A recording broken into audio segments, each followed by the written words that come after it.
गुरुर्विष्णुः गुरुर्देवो महेश्वरः गुरुः साक्षात् परं ब्रह्म तस्मै श्री गुरवे नमः। हरिः ओम् श्री गुरुभ्यो नमः। हरिः ओम्। ब्रह्मानन्दं परमसुखदं केवलं ज्ञानमूर्तिं द्वन्द्वातीतं गगनसदृशं तत्त्वमस्यादिलक्ष्यम् एकं नित्यं विमलमचलं सर्वधी साक्षिभूतं भावातीतं त्रिगुणरहितं सद्गुरुं तं नमामि। नमो ब्रह्मादिभ्यो ब्रह्मविद्या साम्प्रदायकर्तृभ्यो वंश ऋषिभ्यो महाभ्यो नमो गुरुभ्यः। सर्वोपप्लवरहित प्रज्ञानघन प्रत्यगर्भो ब्रह्मैवाहमस्मि। अहं पदार्थरहितः सदाशिवसमारम्भाः व्यासशङ्करमध्यमाम् अस्मदाचार्यपर्यन्ताम् वन्दे गुरुपरम्पराम्। हरिः ओम् श्रीगुरुभ्यो नमः। हरिः ओम्। చదవండి.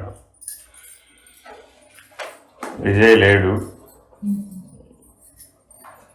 చిన్మయ మిషన్ వాళ్ళ పుస్తకాలు దొరికినాయా? రాలేదండి, చెప్పాను.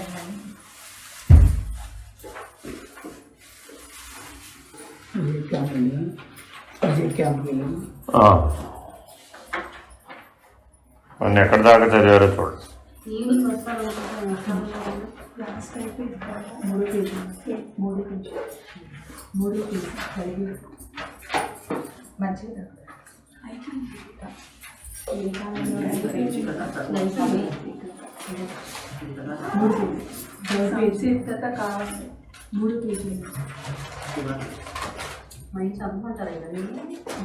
ఎక్కడ దాకా చదివారో చూడండి.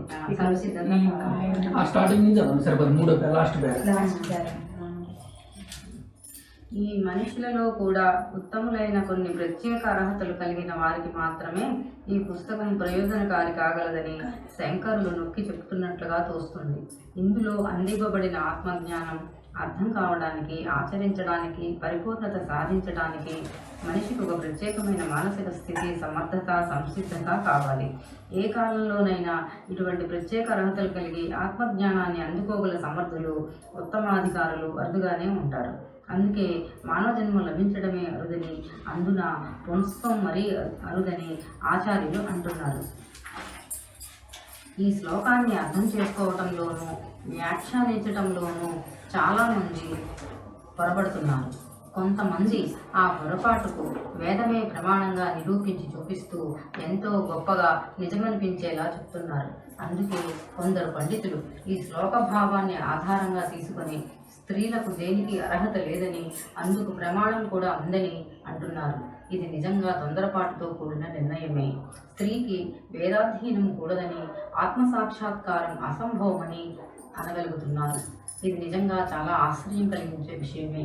మన శాస్త్రాలలో సగానికి పైగా స్త్రీలచే ప్రవచింపబడినవి గాను, స్త్రీలకు చెప్పబడినవి గాను కనిపిస్తూనే ఉన్నాయి.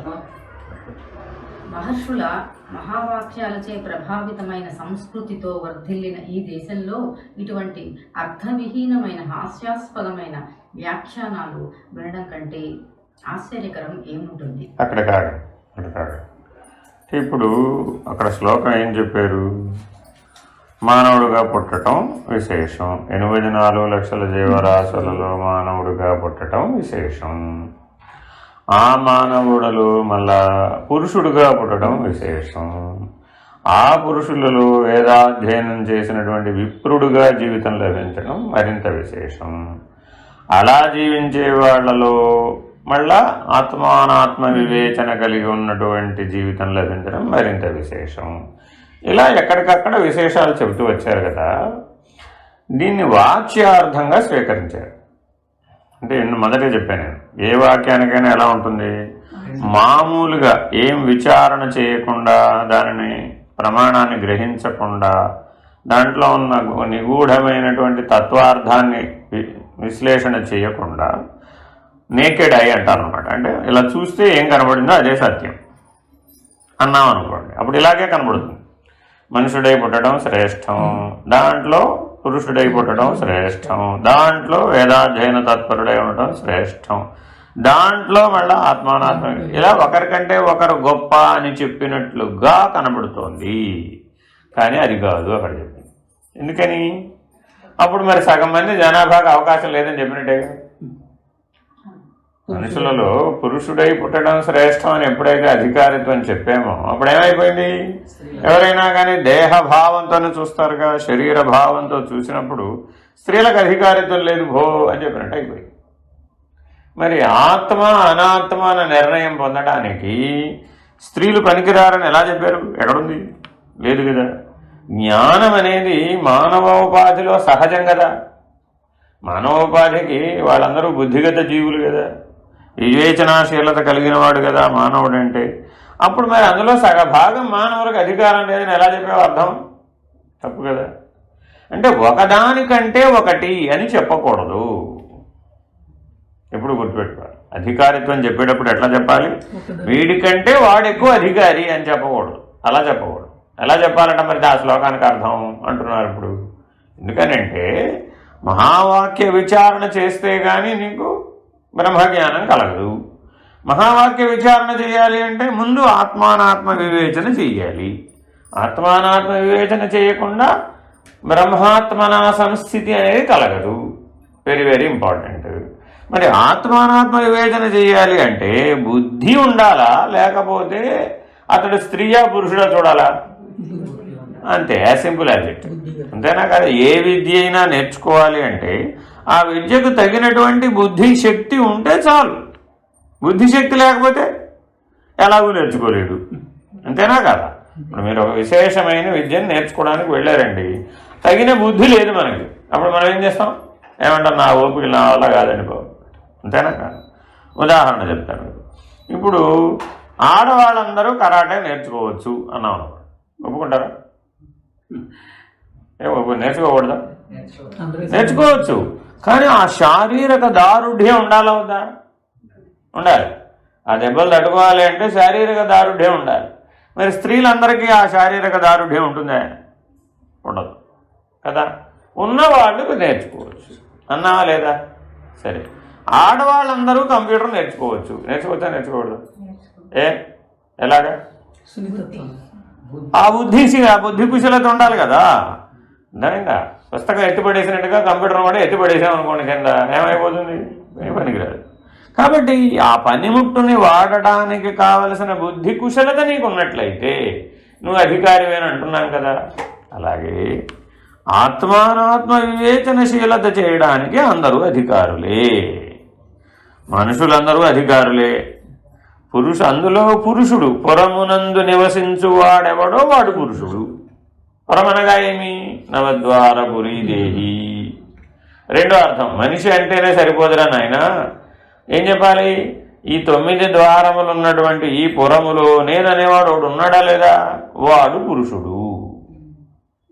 కాబట్టి పుంస్త్వం అంటే అర్థం ఏమిటయ్యా అంటే ఆడవాళ్ళ శరీరమైనా 9 రంధ్రాలే ఉన్నాయి, పురుష శరీరమైనా 9 రంధ్రాలే ఉన్నాయి. అక్కడ ఏ శరీరమైనా రంధ్రాలు తేడా లేదు, నవద్వారం అనే దాంట్లో తేడా లేదు.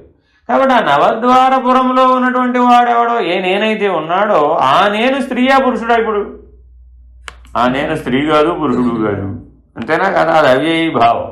కాబట్టి ఆ పురుషుడిని కనుక్కోవడం కదా ఇప్పుడు మన ప్రశ్న.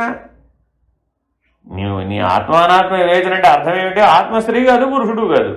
కానీ ఈ నవద్వారపురం అనే పురములో ఉందా లేదా? Very important. అటువంటి దేహి అయినటువంటి ఆత్మస్వరూపాన్ని తెలుసుకోవాలి. అది కదా నీ లక్ష్యం ఆత్మానాత్మ వివేచనకి. మరి అప్పుడు ఈ శరీరం అనే పనిముట్టు అడ్డమే వచ్చింది, అడ్డమే రాలేదుగా. దీనిని బట్టి అధికారిత్వం నిర్ణయించడం తప్పు. సరే, ఏమంటే విప్రుడు కూడా అంతకంటే అధికారే కదా, మంచిదే. ఎందుకని? ఒక క్రమమైనటువంటి వేదాన్ని అధ్యయనం చేస్తాడు. వేదాన్ని ఒక క్రమంగా సాంగంగా అధ్యయనం చేయడం వలన ఒక స్థాయి బుద్ధి వికాసం కలుగుతుంది, అంతేనా కదా? ఏదైనా ఒక విద్య మీరు సాంగంగా 12 ఏళ్ల పాటు నేర్చుకున్నారండి, అప్పుడు మీకు ఆ రకమైన జ్ఞానం వస్తుందా రాదా? తప్పక వస్తుంది కదా. కాబట్టి ఆ వేదంలో ఎప్పుడూ కూడా కర్మ, భక్తి, యోగం, జ్ఞానం, ఈశ్వరుడు, పరమాత్మ యొక్క సంగతులే చెప్తారు. కాబట్టి ఆ వేదాధ్యయనం చేయడం వల్ల అతను కూడా అధికారి. మనుషులందరూ అధికారులే, నవద్వారపురమునందున్నటువంటి వారందరూ అధికారులే, వేదాధ్యయనం చేసిన వారందరూ అధికారులే, ఆత్మానాత్మ వివేచన చేసే వారందరూ అధికారులే. ఇలా చెబుతున్నాడు. ఇది లక్ష్యార్థం. అంటే వీళ్ళు అధికారులు కారని చెప్పడానికి చెప్పటల్లా, వీళ్ళందరూ అధికారులే అని చెప్తున్నాడు. ఇప్పుడు ఎంతమంది మనుషులు కవర్ అయ్యారు ఇందులో? 800 కోట్ల మంది కవర్ అయ్యారు. మరి ఎందుకని వాళ్ళు ఆ మాట రానియకుండా అంటే ఎప్పుడు గుర్తుపెట్టుకోవాలి అంటే మానవ జీవితంలో ఎప్పుడు ఎలా ఉంటుంది? మీరు మనసు అనేది ఆలోచిస్తుందా, ఆలోచించడం లేదా? మనసు ఎప్పుడు ముందు శుభాన్ని ఆలోచిస్తుందా, అశుభాన్ని ఆలోచిస్తుందా? అంటే ఒక్కొక్కరి యొక్క జీవన శైలి, వాడిలో ఉన్నటువంటి బలం, ఆ మనోబలం ఎటువైపు వంగుతుందో చెప్పాలి అంటే ఎవరు చెప్తారు? వాడే చెప్పగలదా? ఎవరికైతే ముందుగా అశుభంతో వస్తుందో, ఏ అంశమైనా సరే, పిల్లాడు నడుస్తున్నాడు, పడతాడేమో, అంటే ఎందుకు పడతాడు? పరిగెడతాడు. నడక బాగా వస్తే పరిగెడతాడు అని ఆలోచించాలా, పడతాడని ఆలోచించాలా? పడటం సంగతి నీకు ఎందుకు? పడకుండా నడిచిన వాడు ఎవడండి? పడకుండా నడిచిన వాళ్ళు ఉన్నారా ఎక్కడన్నా? లేరు కదా. అనే కాదు అసలు వాడికి అనుభవం రావటంలా. కాబట్టి నడిచేవాడిని ఎప్పుడు నువ్వు పరిగెట్టాలరా అని చెప్పాలి, కానీ పడతావేమో అంటే పోయిందిగా ఎప్పుడు మరి. కాబట్టి మన మనసు ఎప్పుడూ కూడా అశుభాన్ని, శంకను కలిగి ఉంటుంది. 2 లక్షణాలు లేదండి. రెండోది ఏంటి? శంక. శంక అంటే సందేహం, అవుతుందో అవదో, అవుతుందో అవదో, అవునా కదా? మనసుకి ఇలా ఈ 2 లక్షణాలు ఎవరైతే ఉన్నాయో వాళ్ళందరినీ స్త్రీలుగా లెక్కేసేసాం శాస్త్రం. స్త్రీలు అంటే దేహాన్ని బట్టి లెక్కేయలేదు. ఎవరికైతే మనోబలం అశుభాన్ని ఆలోచిస్తుందో శంకను కలిగి ఉంటుంది. ఎప్పుడూ సందేహమే వాడికి. మీరు ఏదైనా అడగండి వాడిని, అసలు ఏమండి మీరు మా ఇంటికి వస్తారా? వస్తానో రాలేను. ఏమండి దైవ దర్శనానికి మీరు వెళతారా? రేపు శ్రీరామనవమి కదా, వెళ్ళగలను వెళ్ళలేను. ఇలా ప్రతిదానికి వాడు అన్నిటికీ ఏం చెప్తాడు? శంక. వాడికి సందేహాత్మకమైనటువంటి వాడు. ఇలాంటి వాళ్ళందరూ ఈ బుద్ధిని ఏమన్నారు? స్త్రీ బుద్ధి అన్నారు. ఇదేంటండి? ఇది స్త్రీ బుద్ధి అంటే చంచల స్వభావం కలిగి ఉంటుంది. దీనికి అర్థం ఏంటంటే ఇది చంచల స్వభావాన్ని కలిగి ఉంటుంది. ఎప్పుడు డోలాయమానమే, ఉయ్యాల ఆగదు, ఊగుతూనే ఉంటుంది. ఇలా జాగ్రత్తగా గమనిస్తే వాళ్ళే తీస్తారమ్మా. మీరు ఎవ్వరు అదే చెప్పింది, దృష్టి దేని మీద ఉంచాలో దాని మీద ఉంటారు. రెండవ లక్షణం ఏంటి అంటే ఈ స్త్రీ బుద్ధి వాళ్ళందరినీ ఒక కేటగిరీ కింద డివైడ్ చేశాం. వీళ్ళు పురుషులు కావచ్చు, స్త్రీలు కావచ్చు. ఇలాంటి బుద్ధి కలిగిన వారందరూ కూడా వీళ్ళు కర్మాధికారం కలిగి ఉన్నారు, కానీ బుద్ధి శక్తి సరైన స్థాయిలో లేనందువలన డైరెక్ట్గా జ్ఞానయోగానికి రావడానికి అధికారం లేదు. Very very important. డైరెక్ట్గా జ్ఞానయోగానికి రావచ్చా? రావాలంటే ఉండాలి, స్థిర బుద్ధి ఉండాలి, చంచలమైన బుద్ధి ఉండకూడదు. చంచలమైన బుద్ధి ఉన్నవాడు జ్ఞానయోగానికి పనికిరాడు. ఏముండాలి మరి? స్థిర బుద్ధి కలిగిన వాడే ఉండాలి. ఆ స్థిర బుద్ధి కలిగినటువంటి వాడు ఎవడైతే ఉన్నాడో వాడు జ్ఞానయోగానికి అధికారి. Very very important. మరి స్థిర బుద్ధి ఉన్నటువంటి వాడు ఎలా ఉంటాడయ్యా అని అడిగాం. వాడు ఎప్పుడు ఏం ఆలోచిస్తాడట? ఎప్పుడూ శుభమే చూస్తాడు, సర్వదా శుభవాసనే కలిగి ఉంటాడు వాడు. వాడికి అశుభం తోచదు.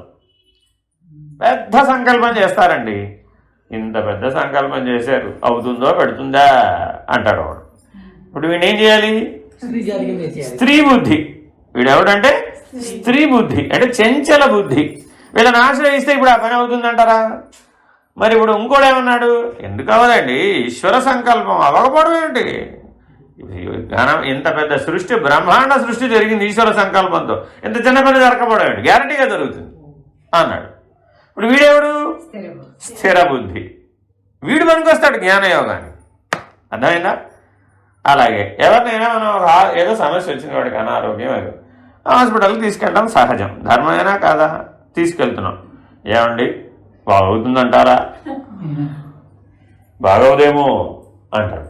అప్పుడే ఇంకా తీసుకెళ్ళలేదు, డాక్టర్ చూడలేదు, అప్పుడే వీడికి ఏంటి డౌట్ వచ్చేసినప్పుడు ఇంకేం బాగు చేయడం ఎట్టగా? ఇప్పుడు ఎప్పుడు మన జీవితంలో ఎవరి సహాయం అవసరం అంటే మనకి ఇప్పుడు స్థిర బుద్ధి కలిగినటువంటి వాడి సహాయం మనకి ఎప్పుడు అవసరం అంటే, పక్కన ఉన్నాడు అనుకోండి, మీరు దేనైనా జయించవచ్చు, దేనైనా జయించవచ్చు. ఇంకో ఉదాహరణ మీకు సుందరాకాండలో ఉంటుంది. ఆయన ఏదో ఇంద్రజిత్తు అస్త్రాలు వేసాడు, అందరూ పడిపోయాడు. పడిపోతే ఏమడిగారు? జాంబవంతుడు అడుగుతాడు, నాయన హనుమంతుడు బతికున్నాడా? అదేమిటి ఎవరు శ్రీరాముడు బతికున్నాడా అని అడగకుండా హనుమంతుడు బతికున్నాడా అని అడుగుతాం ఏంటి తాత అని అడుగుతాడు. అతను ఒక్కడు బతికుంటే మనం అంతా బతికున్నట్టే అన్నాడు. ఎందుకంటే స్థిర బుద్ధి, జితేంద్రియుడు. రాముడు కాదా? మరి రాముడు దేవుడే, రాముడు అవసరమే. కానీ అసలు ముందు ఇప్పుడు అందరం లేచి నిలబడాలి కదా ముందు. ఏ అస్త్ర ప్రభావము పనిచేయనటువంటి వాడు హనుమంతుడు అని జాంబవంతుడికి తెలుసు. ఎన్ని రకాల దివ్యాస్త్రాలు ఉన్నా సరే అవేవి అతని మీద పనిచేయవు, ఏ అశుభము అతని మీద పనిచేయదు. అతను చిరంజీవి, మృత్యువే లేనటువంటి వాడు, అంటే దేహాన్ని వదిలేయవలసినటువంటి అవసరం లేనటువంటి వాడు. మీరు చూడండి, రామాయణం మొత్తం మీద హనుమంతుడు దేహాన్ని వదిలేసినట్టు ఎక్కడ ఉండదు. శ్రీరామచంద్రమూర్తి రామలక్ష్మణ భరత శత్రుఘ్న సమేతంగా శరీరం వదిలేశాడు అని చెప్పి పురాణం ఉంటుంది, కానీ హనుమంతుడు శరీరం వదిలేసినట్టుగా ఎక్కడా లేదు. అవునా కదా? ఎందుకని? చిరంజీవి. అదేనండి. మరి అట్లాంటి వాడు కదా జ్ఞానానికి పనికొచ్చేది. మృత్యువుని గెలవగలిగేటటువంటి బలం ఉన్నవాడు కదా, సామర్థ్యం ఉన్నవాడు కదా జ్ఞానయోగానికి పనికొచ్చేవాడు. అలాంటి స్థిర బుద్ధి కలిగిన వాడే ఉండాలి. ఇప్పుడు వీడు పురుషుడా స్త్రీయా? కాబట్టి ఎవరెవరికైతే స్త్రీ బుద్ధి కలిగి ఉందో వాళ్ళందరూ కూడా కర్మయోగాన్ని ఆచరించాలి అని ఒక నియమం చేసింది. ఎందుకని? కొంతకాలం వాడు అభ్యాసం చేయాలి. ఈశ్వర ఈశ్వర ఈశ్వర ఈశ్వర ఈశ్వర అంటూ ఓ నిత్య పూజ చేయడమో, ధ్యానం చేయడమో, కర్మ చేయడమో, ఒక సత్కర్మ చేయడమో, అలా చేయగా చేయగా చేయగా వాడిలో ఈ రెండు లక్షణాలు పోవాలి. ఏమిటా రెండు లక్షణాలు? అశుభం తోచడం, సందేహం కలగడం. ఈ రెండు లక్షణాలు సత్కర్మ వలన తొలగించబడాలి. ఒక కాలంలో ఎప్పుడు కూడా సృష్టి పైకి కిందకి తిరుగుతూ ఉంటుంది. ఆ ఒక కాలంలో ఒక సమాజంలో ఇలాంటి వాళ్ళు అసంఖ్యాకంగా ఉన్నారు. అప్పుడు ఏం చేయాలి మరి? అప్పుడు జ్ఞానయోగానికి అవకాశం లేదు. అప్పుడు అందరూ కర్మయోగానే పాటించారు. కర్మయోగాన్ని ఎప్పుడైతే పాటించారో అప్పుడు ఏమైపోయింది? ఇది మరుగైపోయింది. అంతేగా మరి. ఇప్పుడు మీరే ఉన్నారండి, మీరు మీ జ్ఞానం మీ తర్వాత తరాలకు మీరు అందివ్వలేదండి, ఏమైపోతుంది? అయిపోతుంది. ఒక ఇంట్లోనే పరిస్థితి ఇది, ఒక సమాజంలో, ఒక దేశంలో, మరి ప్రపంచంలో మరుగైపోయే అవకాశం ఉందా లేదా? అట్లా మరుగైపోయినప్పుడు తిరిగి దాన్ని ఉద్ధరించాలంటే ఎవరో శంకర భగవద్పాదులు లాంటి వాళ్ళు ఎవరైనా వస్తే తప్ప అది వీలు కాదు. ఎవరో ఆచార్యుడు దానికి పూనుకోవాలి. పూనుకుంటే తప్ప ఆ జ్ఞానం ఉద్ధరించబడదన్నమాట. అది దేశకాల పరిస్థితులను బట్టి ఆ జ్ఞానాన్ని ఉద్ధరిస్తూ ఉంటారు. ఇలా కాలాంతరంలో ఎగుడు దిగుడుగా ఇట్లా కర్మ ప్రధానంగా కొంతకాలం, భక్తి ప్రధానంగా కొంతకాలం, జ్ఞాన ప్రధానంగా కొంతకాలం, యోగ ప్రధానంగా కొంతకాలం, ఇట్లా అనేకమైన సిద్ధాంతాల ప్రాబల్యంతో మన సంస్కృతి జరుగుతూ ఉంటుంది. కానీ అల్టిమేట్గా ఏదైనా నువ్వు ఆచరించినా అవన్నీ నీలో ఎలా స్థిరపడతాయి? జ్ఞాన రూపంలోనే స్థిరపడతాయి. ఎలా? ఏదన్నా చెప్పగలరా ఉదాహరణ? మీ జీవితం మొత్తం మీరు ఏది ఆచరించినా కూడా అది పెంచాలి, 24లో పెట్టాలి. అది ఏది చేసినా కూడా మీకు జ్ఞాన రూపంలోనే స్థిరపడుతుందని ఎలా చెప్పగలరు? ఎందుకు చిన్న విషయం చెప్తా చూడండి. ఇప్పుడు తల్లి గర్భంలో ఉన్న పిల్లవాడు 6వ నెల నుంచి నోట్లో వేలేసుకుంటాడు. ఎవరు వేసుకోమన్నారు? తల్లి గర్భంలో తల్లి ఏమైనా చెప్పిందంటారా? ఇక్కడ మీరందరూ తల్లిలే. మీరేమన్నా వాడికి చెప్పారా? గర్భస్థ శిశువుకి నోట్లో వేలేసుకో లేదా? వాడికి ఇప్పుడు ఆ నోట్లో వేలేసుకోమని వాడిలో సహజ జ్ఞానం ఉందా లేదా? ఉంది. పుట్టగానే తల్లి దగ్గర పాలు సంగ్రహించగలిగే శక్తి సంపాదించాలంటే వాడు 2 నెలలు 3 నెలలు అభ్యాసం చేయరు. మరి ఇప్పుడు ఆ జ్ఞానము ఉంది, ఆ అభ్యాసం కూడా ఉంది. వాడికి పుట్టగానే ఆ అభ్యాసం వాడికి ఉపయోగపడిందా పడలేదా? పడింది.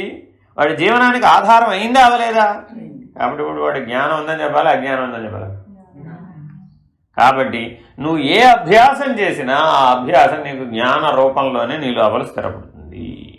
పుట్టిన దగ్గరని మనం ఎన్ని అభ్యాసాలు చేసి ఉంటాం లెక్కేసుకోండి. ఇట్లా అన్నీ నీలో ఎలా ఉన్నాయి? జ్ఞాన రూపంలోనే ఉన్నాయి, అంతే. అజ్ఞాన రూపంలో లేవు. అవునా కదా? మరి మనిషిని అసలు అజ్ఞానాన్ని ఎలా చేస్తారు? మరి నీ ఆ జ్ఞానం ఉంది కానీ స్వరూప జ్ఞానం స్మరణకు రావడాల వచ్చిన చిక్కది. వ్యవహార జ్ఞానం స్మరణకు వస్తుంది కానీ స్వరూప జ్ఞానం స్మరణకు రావడం లేదు. ఇది వచ్చిన చిక్కు. అభ్యాసం ఎటు తిరిగిపోయిందంటే బహిర్ముఖానికి తిరిగిపోయింది కానీ అంతర్ముఖానికి సంబంధించిన పరిజ్ఞానం మరుపుకి వెళ్ళిపోయింది. కాబట్టి ఇక్కడ అందుకని ఏం చెప్తున్నాడు?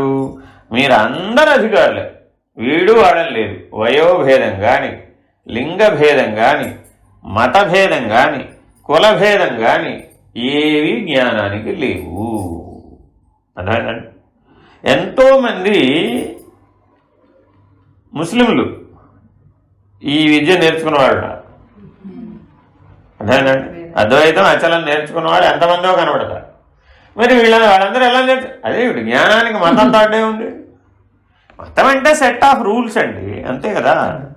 నీ మతిని సరిచేయడానికి కొన్ని సెట్ ఆఫ్ రూల్స్ కావాలి, అది మతం. అన్ని మతాలు మంచిగా చెప్పినాయి, నేను చెడ్డగా ఉండమని చెప్పినాయి ఎవరన్నా? మతములన్నీ చేరి మంచినే బోధించే, అంతేనా కదా? మతులు మంచివైన మతం ఏమి చెడ్డది అన్నారు భగవాన్ సత్యసాయి. మనం మతి సరిగ్గా ఉండాలి కానీ మతంలో తప్పే ఉంది.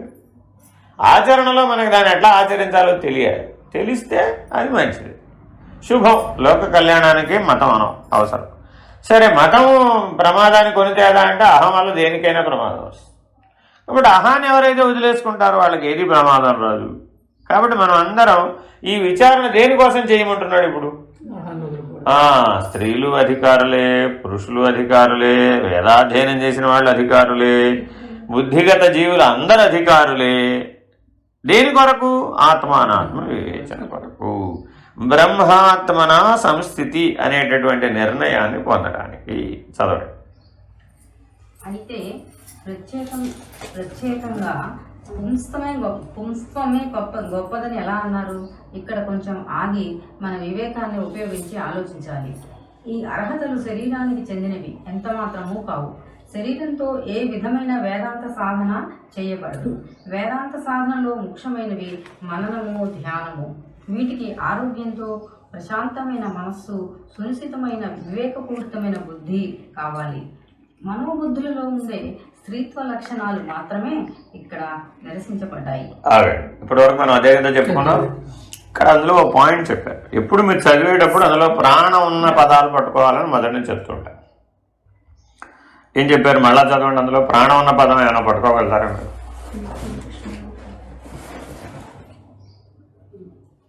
శరీరంతో ఏ విధమైన వేదాంత సాధన చేయబడదు. Very important. కానీ ఇప్పుడు మనం దేంతో ట్రై చేస్తున్నాం? తప్పిపోయినా మనం ఎంతసేపు దేంతో చేయమంటున్నాడు? బుద్ధి. ఇది ఈ పైన జ్ఞానయోగం అంతా బుద్ధికి పని, అర్థమైందండి? శరీరానికి పని కాదు. Very important. కబడ్డీ ఆడాలా, చెస్ ఆడాలా? చెస్ బుద్ధిగాడు కబడ్డీ ఆడాలా, చెస్ ఆడాలా? రెండింటికి కావాలి. అందుకని ఏమంటున్నాడు?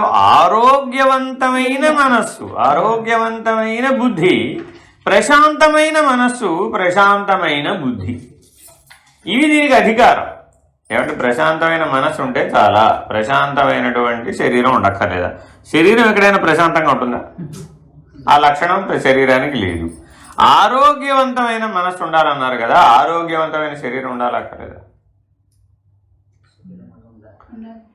అక్కర్లేదు అంటున్నాడు స్పష్టంగా. అదే జాగ్రత్తగా పట్టుకోవాలి.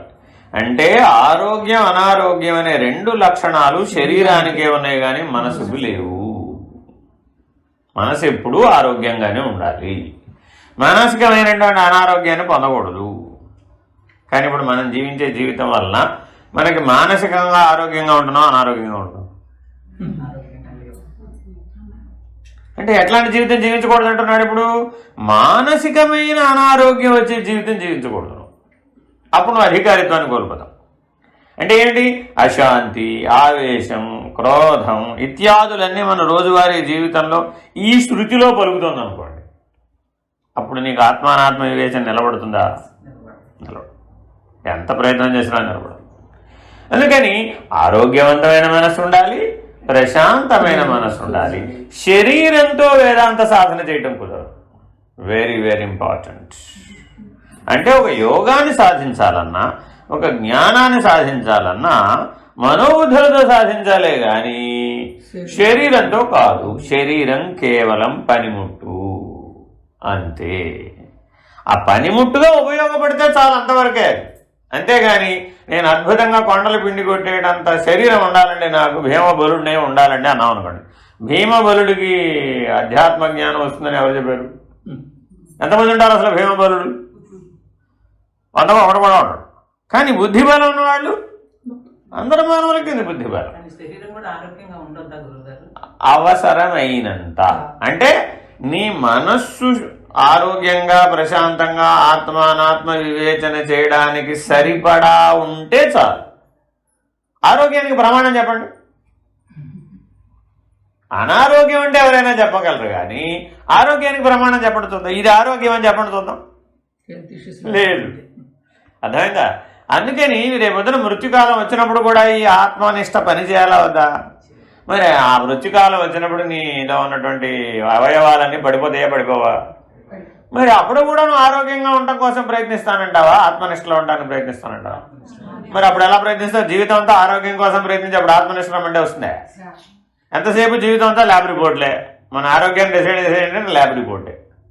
దానికి ఇది ఎక్కువైంది, దీనికి అది తక్కువైంది, దీనికి ఇది ఎక్కువైంది, దానికి అది తక్కువైంది, దీనికి ఈ మంది వేసుకో, దానికి ఆ మంది వేసుకో, దీనికి ఈ అన్నం తిను, దానికి ఆ అన్నం తిను. జీవితం అంతా దీని మీదే ఖర్చు పెట్టామండి. ఇప్పుడు చివరి కాలంలో ఆత్మనిష్ట రమ్మంటే వస్తుందా? ఎందుకని? అభ్యాసం లేదు. ఇందాకేం చెప్పాడు? అభ్యాసమే జ్ఞాన రూపంలో పడుతుంది. ఈ అభ్యాసం బహిర్ముఖం మీదే ఉందనుకోండి, అప్పుడు ఎప్పుడు బహిర్ముఖంలోనే పనిచేస్తుంది నీ మనసు, బుద్ధి. నువ్వు ఆత్మానాత్మ వివేచన అంతర్ముఖంలో చేయాలా, బహిర్ముఖంలో చేయాలా? అంతర్ముఖంలోనే చేయాలి. కాబట్టి అభ్యాసం ఎప్పుడు ఎటువైపు తిరగాలి? లోపలికి తిరగాలి. కాబట్టి నీ మనస్సు ఎటువంటి ఆరోగ్యాన్ని కలిగి ఉండాలి అంటే అంతర్ముఖంలో పనిచేసే ఆరోగ్యాన్ని కలిగి ఉండాలి. Very important. మనం ఎంతసేపు బహిర్ముఖం మీదే దృష్టి పెడుతున్నాం, అప్పుడేమైపోయింది? ఈ అంతర్ముఖం శాశ్వతంగా మరుగుకెళ్ళిపోయింది. అందుకని ఏమంటున్నాడు? శరీరంతో వేదాంత సాధన చేయడం కుదరదు.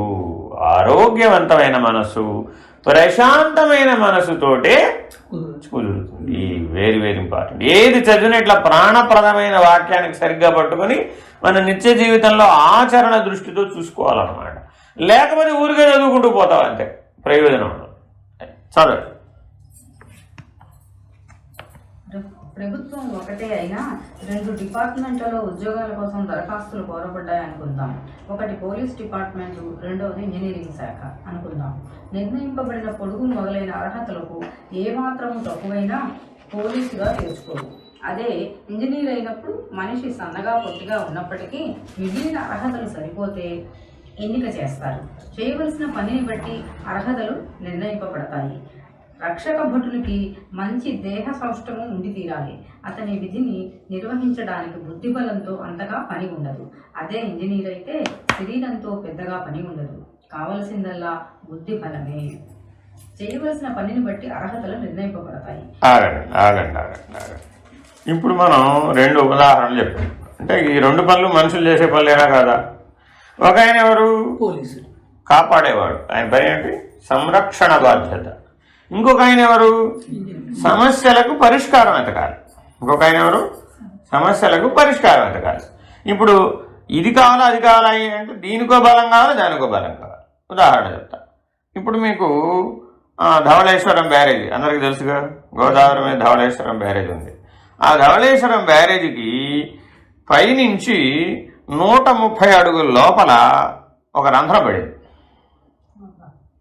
130 అడుగుల లోపల రంధ్రం పడింది. నీళ్లు ఫుల్గా ఉంది, గోదావరి ఫుల్గా ఉంది. ఆపడం కుదరదు. గోదావరిని ఆపగలుగుతామా?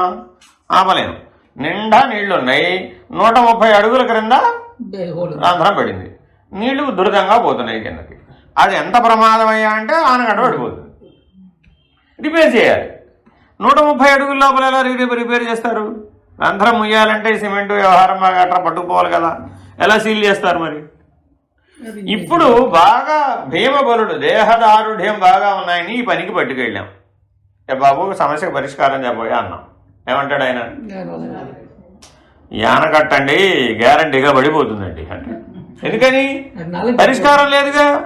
మనకి ఎప్పుడైనా గుర్తుపెట్టుకోండి, ఎప్పుడైతే మనకి బుద్ధి బలం పని చెయ్యదో వెంటనే మనసుకున్నటువంటి 2 దోషాలు వచ్చేస్తాయి.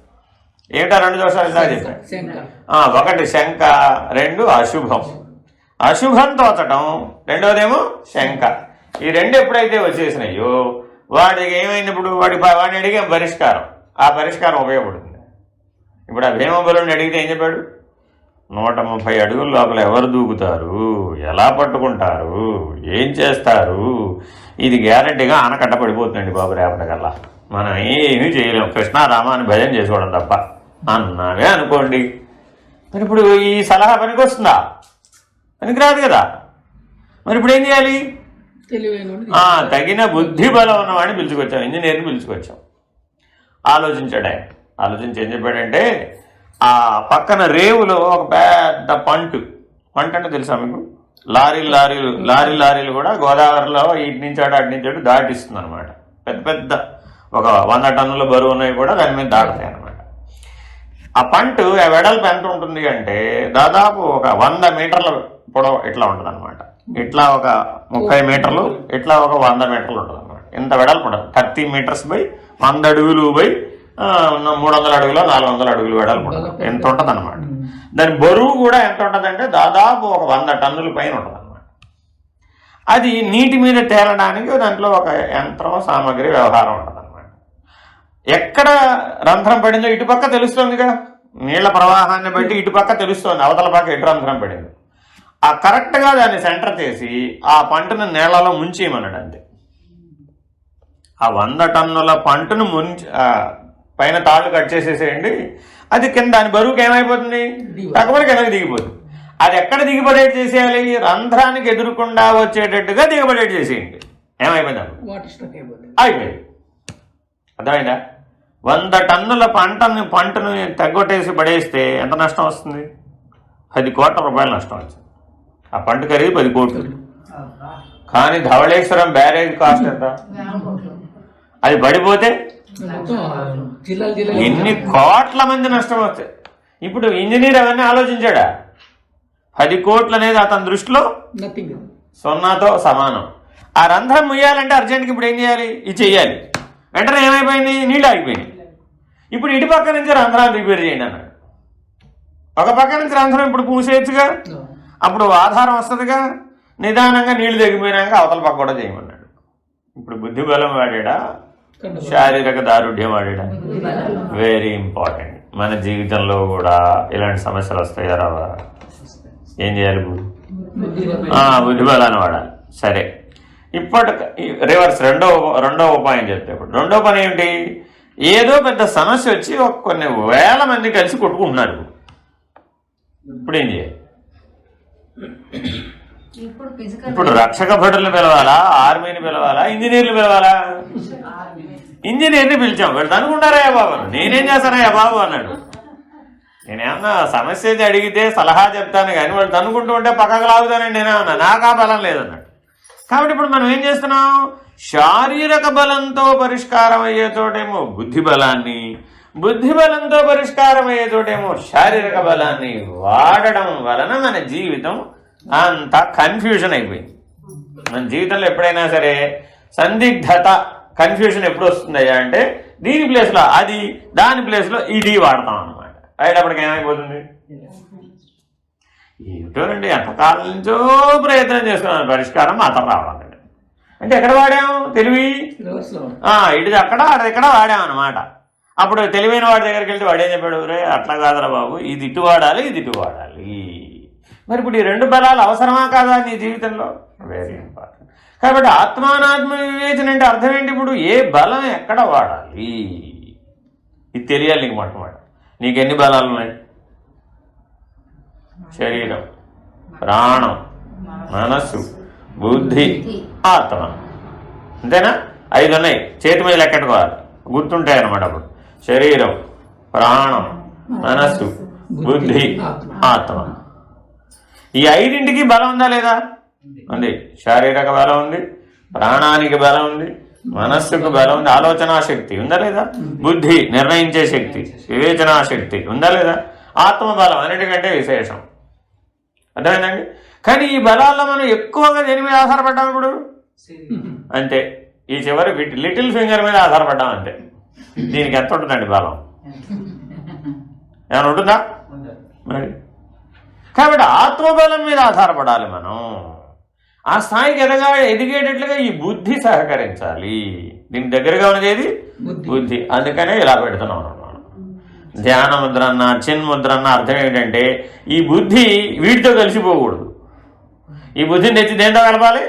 ఆత్మబలంతో కలపాలన్నమాట. బుద్ధి బలము ఆత్మబలంతో కలిసి పనిచేస్తే జ్ఞానం అయిపోతుంది. అందుకని నేను జ్ఞానముద్ర అని పేరు, చిన్ముద్ర అని పేరు, ధ్యానముద్ర అని పేరు.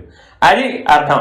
అందుకని ఇప్పుడు ఆయన ఏమంటున్నాడు, ఒరే నువ్వు బుద్ధితోటి కదా మననం చేసేది, ధ్యాస నిలిపేది, అంతేనా కాదు? ఎవరికైనా చదువు సరిగా రావట్లేదంటే ఏం చెప్తాం, ఒరే ధ్యాస పెట్టి చదవరా నాయన, అంతేనా? పుస్తకం ఎదురుకుండా పెట్టుకున్నాడండి, ఎక్కడో ఆలోచిస్తున్నాడు, ప్రయోజనం ఉందా?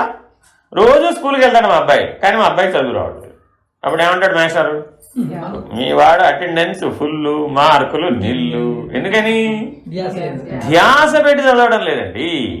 కాబట్టి బుద్ధితో చేసే పనులు ఏంటి? ఇప్పుడు మనం 2 పనులు చేస్తున్నాం. ఒకటేంటి? మననం, 2 ధ్యాస.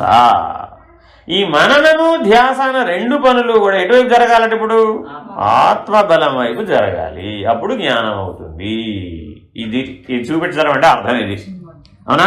మహర్షులు అందరూ ఎలా చూపెట్టారు? ఇలా అవతారం మెహర్ బాబా ఇదే, ఎవరు చెప్పినా అందరూ ఇదే, అంతేనా కాదా? అదే ఇది దీంట్లోకి చేరిపోయింది. అప్పుడేమైపోయింది? శరీరం, ప్రాణం, మనసు, బుద్ధి. ఈ బుద్ధి మనసుతో చేరిపోయింది. ఇట్లా ఉండేటప్పటికి ఏమైపోయింది? మనసుతో చేరిపోయింది. మనసుతో చేరిపోయేప్పటికి ఏమైపోయింది? బహిర్ముఖం అయిపోయింది, విషయాత్మకం అయిపోయింది. మనసు ఎప్పుడు ఎటువైపు పనిచేస్తుంది? ఇంద్రియాలు, విషయాల మీద పనిచేస్తూ ఉంటుంది. ఈ బుద్ధి కూడా దాంతో చేరింది. ఇప్పుడు అప్పుడేమైంది? ఈ ఆత్మబలం మరుగైపోయింది. మనకు ఒక బలం తగ్గిపోయింది. చూడండి, ఈ 4 వేళతో మీరు ఏమైనా సాధించగలరా? ఇది లేకపోతే ఇది తీసేయండి చూద్దాం. ఇది తీసేసి ఏమన్నా చేయమంటే ఏమన్నాడు? సగం బలం పోయిందండి అన్నాడు. అంతేనా? అది 4 వేళ్ళు లేవా అన్నా? 4 వేళ్ళు ఉన్నాయి, కానీ ఇది లేకపోతే సగం బలం పోయింది. సగం బలం ఏంటి? పూర్తి బలమే పోయింది. ఏకలవ్యుడికి ఏం చేశాడు అందుకని ద్రోణాచార్యుడు? ఎందుకని? అవివేకంతో వాడాడు తన బలాన్ని, విచక్షణ లేకుండా వాడాడు. అటువంటి వాడి దగ్గర ఉన్న ధనుర్విద్య ఏమైపోతుంది? దురుపయోగం అవుతుంది. అందుకని అవ్వకుండా ఉండాలంటే ఏం చేయాలి? అంతే, గురుదక్షిణగా దీన్ని స్వీకరించేశాడు అంతే. అర్థమైందా? కాబట్టి గురువు పని చేసేటప్పుడు అనేకం ఆలోచిస్తాడు. లోక కళ్యాణం కూడా ఆయన ప్రణాళికలో భాగమే. నాకొక్కడికే అది నష్టం వచ్చిందండి అనకూడదు. నీకు నష్టం వచ్చినా సరే అది లోక కళ్యాణంలో భాగం అనుకోండి, చేసేస్తాడు అంతే.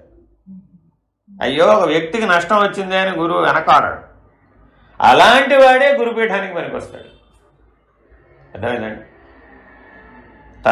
తనను సంహరించడానికే పుట్టినవాడైనా సరే విద్యార్థి అయి వస్తే విద్య నేర్పుతాడు గురువు. నేర్పుతారు ఎవరైనా అట్లాగా? గురువుని చేయి. తనను సంహరించడానికే పుట్టాడు దృష్టద్యుమ్నుడు. ద్రోణాచార్యుడి దగ్గరే విద్య నేర్చుకున్నాడు. దృష్టద్యుమ్నుడు కేవలం ద్రుపద రాజపుత్రుడు, ద్రోణుని సంహరించడం కోసమే పుట్టాడు.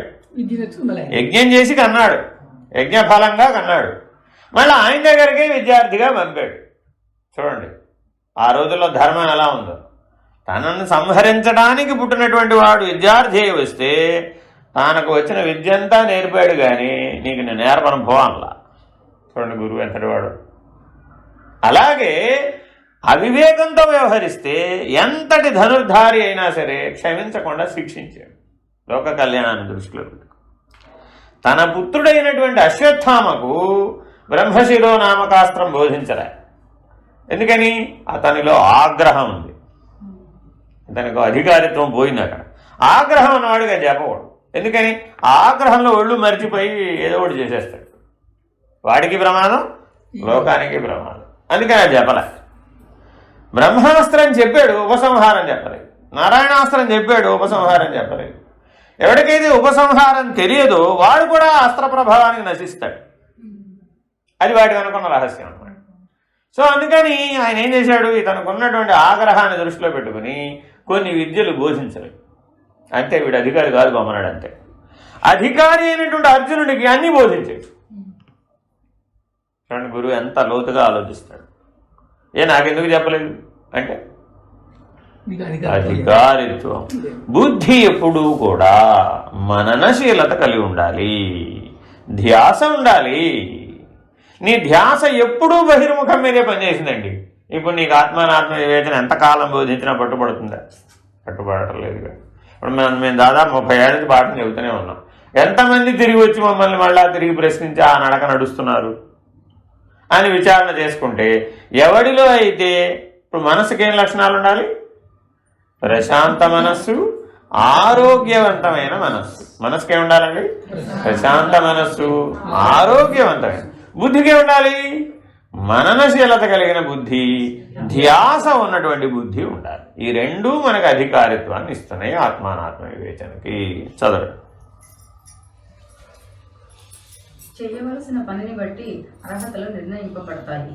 వేదాంతం సూచించే లక్ష్యాన్ని స్వానుభవంగా చేసుకోవాలనుకున్న సాధకులు దీక్షతో, ఏకాగ్రతతో శాస్త్రాన్ని చదువుతూ, నిత్యము మననం చేస్తూ, నిగూఢమైన అర్థాలను గ్రహిస్తూ, తెలియని గమ్యాన్ని చేరడానికి ఎంతో తెగువతో ప్రయత్నిస్తూ నిరంతర ధ్యానమగ్నులు కావాలి. ఈ దృష్టితో ఇక్కడ పుంస్కం అన్న మాటకు ప్రత్యేకమైన మనోబుద్ధుల నిర్మాణంగా అర్థం చెప్పుకోవాలి. సున్నితమైన అయ్యో ఏం బాగుంది. ఇప్పుడు చదివిన వాటిలో 4 లక్షణాలు చెప్పారు. అవి మన దగ్గర ఉన్నాయా? ఆత్మ నిర్ణయం అవ్వాలి అంటే ఒక 4 లక్షణాలు చెప్పాడు ఇప్పుడు చదివినాడు.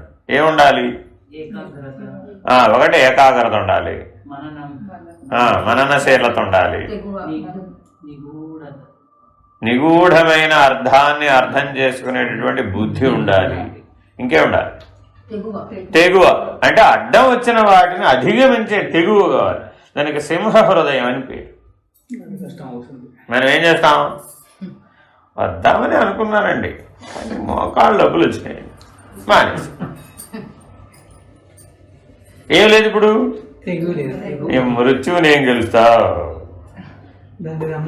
ఆలోచించాము, అర్థమైనప్పుడు. మనం అన్నీ ఎట్లాంటివి ఆలోచిస్తామట?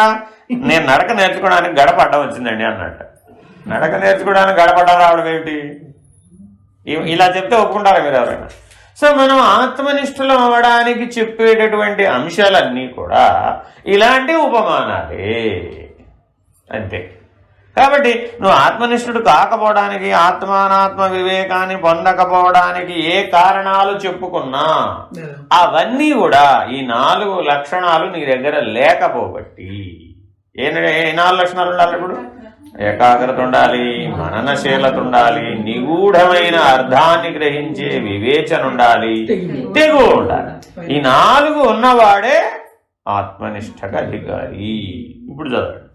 ఇట్లా పట్టుకోవాలండి లక్షణాలు. బాగా గుర్తుపెట్టుకోండి, లక్షణాలను కనుక మనం ఏరుకుని మననం చేయకపోతే, మీరు పుస్తకం అంతా చదివినా కూడా మళ్ళా చదవాలి. పుస్తకం చిరిగిపోయేదాకా చదవాలి, ప్రయోజనం. పుస్తకం అయిపోవడం గురించి అంత పడవద్దు. ఏ 4 వాక్యాలు చదివినా అందులో మనం పట్టుకోగలిగిన లక్షణాలు తెలిస్తేనే లక్ష్యం తెలుస్తుంది, లేకపోతే తెలియదు. ఇది గుర్తుపెట్టుకోవాలి. ముందు లక్షణాలను పట్టుకోవాలి, దాన్ని బట్టి లక్ష్యాన్ని అందుకోవాలన్నమాట. లక్షణాలు తెలుసుకోకుండా లక్ష్యాన్ని అందుకోలేము. గుర్తు అంటాం అనమాట. గురి అంటే లక్ష్యం, గుర్తు అంటే లక్షణం. ఇది బాగా శాస్త్రం అధ్యయనం చేసేటప్పుడు తెలుసుకోవాలన్నమాట. అలా ఇది తెలుసుకుంటే ఉపయోగం ఏంటి? అనుభవజ్ఞుడైన గురువులో ఆ లక్షణాలను గమనిస్తాం.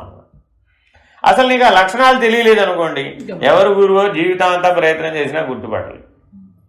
ఒకవేళ గుర్తుపట్టినా ఈయనే నా గురువు అనుకున్నా ఆ గురువులో ఆ లక్షణాలను చూడలేదు. చూడకపోతే ఇవన్నీ అసాధ్యమండి బాబు అంటే. ఎందుకని?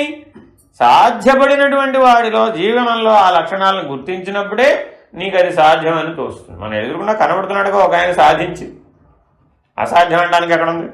ఆయన వల్ల నేను కూడా జీవిస్తే నేను కూడా తరిస్తానుగా అనేటటువంటి బలం నీకు రావాలి అంటే ఏం చేయాలి? ఇప్పుడు లక్షణాలతో శాస్త్రాన్ని గుర్తుపట్టాలి, లక్షణాలతో లక్ష్యాన్ని గుర్తుపట్టాలి. అదే శాస్త్రం నీ గురువును కూడా చూపిస్తుంది. లక్షణాలతో శాస్త్రం 2 రకాలు ఉపయోగపడుతుంది. ఇప్పుడు లక్షణాలతో లక్ష్యాన్ని చూపిస్తోంది, అవే లక్షణాలు ఉన్నటువంటి గురువుని వెతకమని చెబుతోంది. చూడండి ఎంత అవసరమో శాస్త్రం. శాసనాత్ శాస్త్రముచ్యతే అని శాస్త్రానికి వ్యుత్పత్తార్థం. శాస్త్రం ఏం చెప్పినా శాసనంగానే చెబుతుంది అంట. అంటే అర్థం ఏంటి? నీ ఇష్టం వచ్చినట్టు మళ్ళీ మార్పులు చేర్పులు చేసి అక్కడ దిద్దేసి రాసేసుకోకూడదు.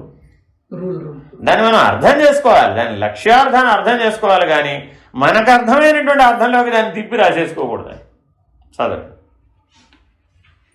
సున్నితమైన మనసుతో ప్రతి చిన్న విషయానికి కలత చెందడం, ఆరాటపడటం, భావోద్రేకాలకు లోను కావటం, రాగబంధాలలో నుండి బయటపడలేకపోవటం మొదలైనవన్నీ స్త్రీత్వానికి చిహ్నాలు. మాతృత్వము స్త్రీలోని ప్రధాన లక్షణం. ఈ గుణాలు ఎక్కడ ప్రముఖంగా ఉంటాయో అక్కడ స్త్రీ మనస్సు ఉన్నట్లే. ఇటువంటి మనసును మనం ఎంతో మంది పురుషులలో చూస్తూనే ఉంటాం. దృఢ నిశ్చయం కలిగి ఉండడం, వైరాగ్య భావం, సునిశ్చితమైన మేధ, లక్ష్యాన్ని సాధించాలనే దీక్షతో ఏకాగ్రము, శాంతము అయిన మనోబుద్ధుల ప్రసన్నతాత్మస్వ చిహ్నాలు. ఈ లక్షణాలు ఎంతో మంది స్త్రీలలో కూడా కనిపిస్తూనే ఉంటాయి. కాబట్టి కేవలం స్త్రీ అయిన కారణంగా వేదాంత అధ్యయనానికి పనికిరాదని ఈ శ్లోకం నిర్దేశిస్తోంది అని పొరపడకూడదు. ఈ శ్లోకం ఆత్మసాక్షాత్కారానికి అనువైన అర్హతలను మాత్రమే సూచిస్తోంది. ఆగండి ఎందుకు పరిగెడుతున్నారు? ఇప్పుడు మనకి ఏ లక్షణాలు ఉండాలట, ఏ లక్షణాలు ఉండకూడదు, ఏ లక్షణాలు ఉండాలి, ఆ 2 చెప్పాడు. ఇప్పుడు అందులో మొదట ఏం చెప్పాడు? ఏ లక్షణాలు ఉండకూడదో చెప్పాడు. తర్వాత ఏం చెప్పాడు? ఏ లక్షణాలు ఉండాలో చెప్పాడు. మళ్ళా చదవండి మొదట్లో. సున్నితమైన మనస్సుతో ప్రతి చిన్న విషయానికి కలత చెందటం. ఒక్కొక్కటి ఇప్పుడు మనకుందా లేదా?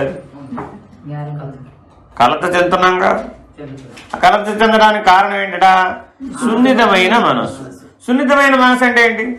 ప్రతి విషయానికి సెన్సిటివా, సెన్సిబుల్లా? ఎలా ఉండాలి మనం? సెన్సిబుల్. అర్థమైందండి? సెన్సిబుల్ పుంస్త్వం, సెన్సిటివ్ స్త్రీత్వం. అర్థమైందండి? Feminine, that's called feminine quality, this called masculine quality. సెన్సిబుల్గా ఉండాలి నువ్వు ఎప్పుడు కూడా, సెన్సిటివ్గా ఉండకూడదు. ఉదాహరణ చెప్తా. పిల్లవాడికి ఇంజక్షన్ చేయించాలి, ఎవరు వెళ్ళాలి? వెళ్ళి ఎలా ప్రవర్తించాలి? పిల్లవాడి కంటే ఈవిడ ఎక్కువ ఏడ్చింది అనుకోండి, అప్పుడు ఏం చేయాలి? ప్రయోజనం లేదు కదా, ఫలితం వస్తుందా? సాధించలేవు. అంటే నేనేమంటున్నానంటే ఆత్మానాత్మ వివేచనే కాదు, రోజువారీ జీవితంలో కూడా నువ్వు ఎప్పుడు ఎలా ఉండాలి? సెన్సిబుల్గా ఉండాలి, సెన్సిటివ్గా ఆలోచించకూడదు. మీ జీవితంలో మీరందరూ దుఃఖపడ్డ సందర్భాలు ఉన్నాయా లేవా? ఆ దుఃఖపడ్డ సందర్భాలలో మీరు సెన్సిటివా, సెన్సిబులా? సెన్సిబుల్గా ఉంటే దుఃఖం రాదు. అసలు ఒకటే గుర్తుపెట్టుకోండి, సెన్సిబుల్గా ఉంటే నీకు దుఃఖం రాదు. యాజ్ సింపుల్ అది. అందుకే పురుషులు సాధారణంగా ఏడవరండి. సాధారణ పరిస్థితిలో వీడు ఏడుస్తాడు. అప్పుడు వీడు కూడా స్త్రీత్వ బుద్ధి కలిగి ఉంటాడు.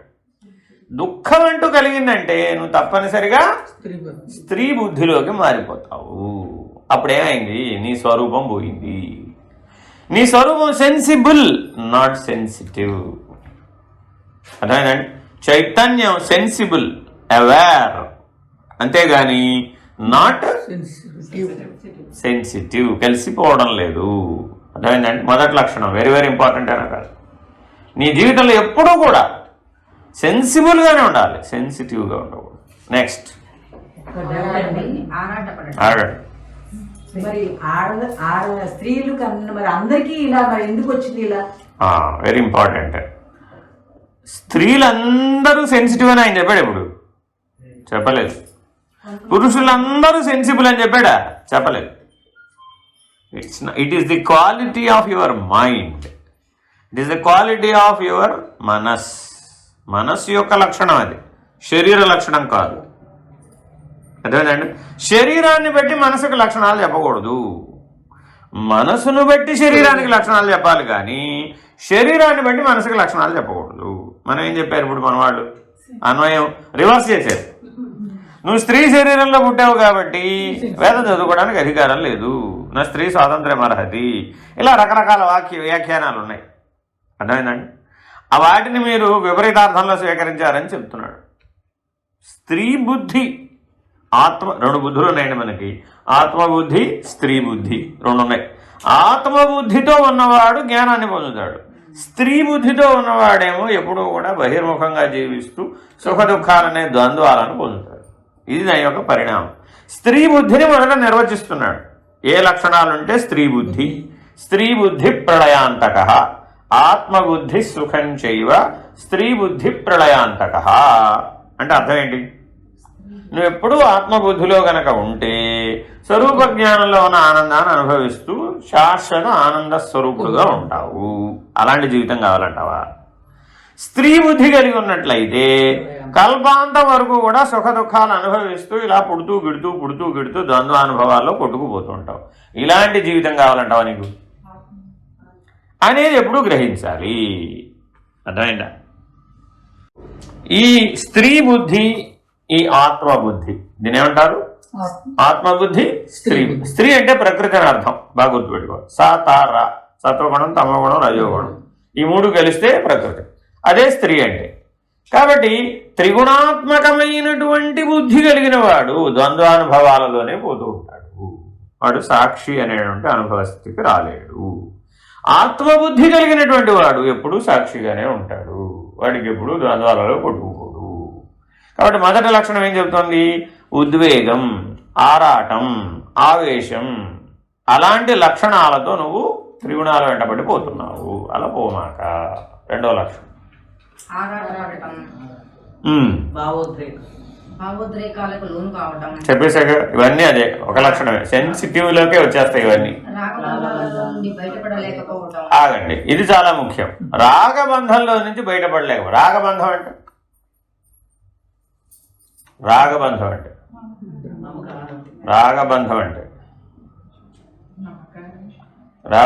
అంటే ఎలా చెప్తారు? రాగబంధం అని ఎలా చెప్తారు?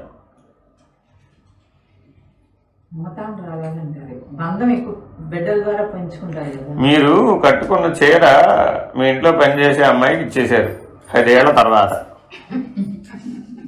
ఎన్నేళ్ల తర్వాత? 10 ఏళ్ల తర్వాత. ఇచ్చేటప్పుడు ఏం చెప్పారు?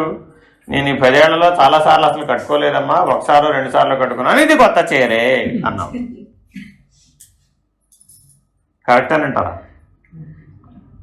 కరెక్టేనంటారా? ఆ అమ్మాయి రెట్టించి అడిగింది, రేపు పండగ కదండి, కొత్త చీరే కదా, కట్టుకోవచ్చా అని. ఆల్రెడీ గడివిపోవుగా, ధర్మానికి పనికొస్తుందా? పనికిరాదు. అప్పుడు కొత్త చీర అని చెప్పొచ్చా? చెప్పకూడదు. కానీ చెప్పకుండా ఉండగలవా? ఎందుకని? రాగబంధము.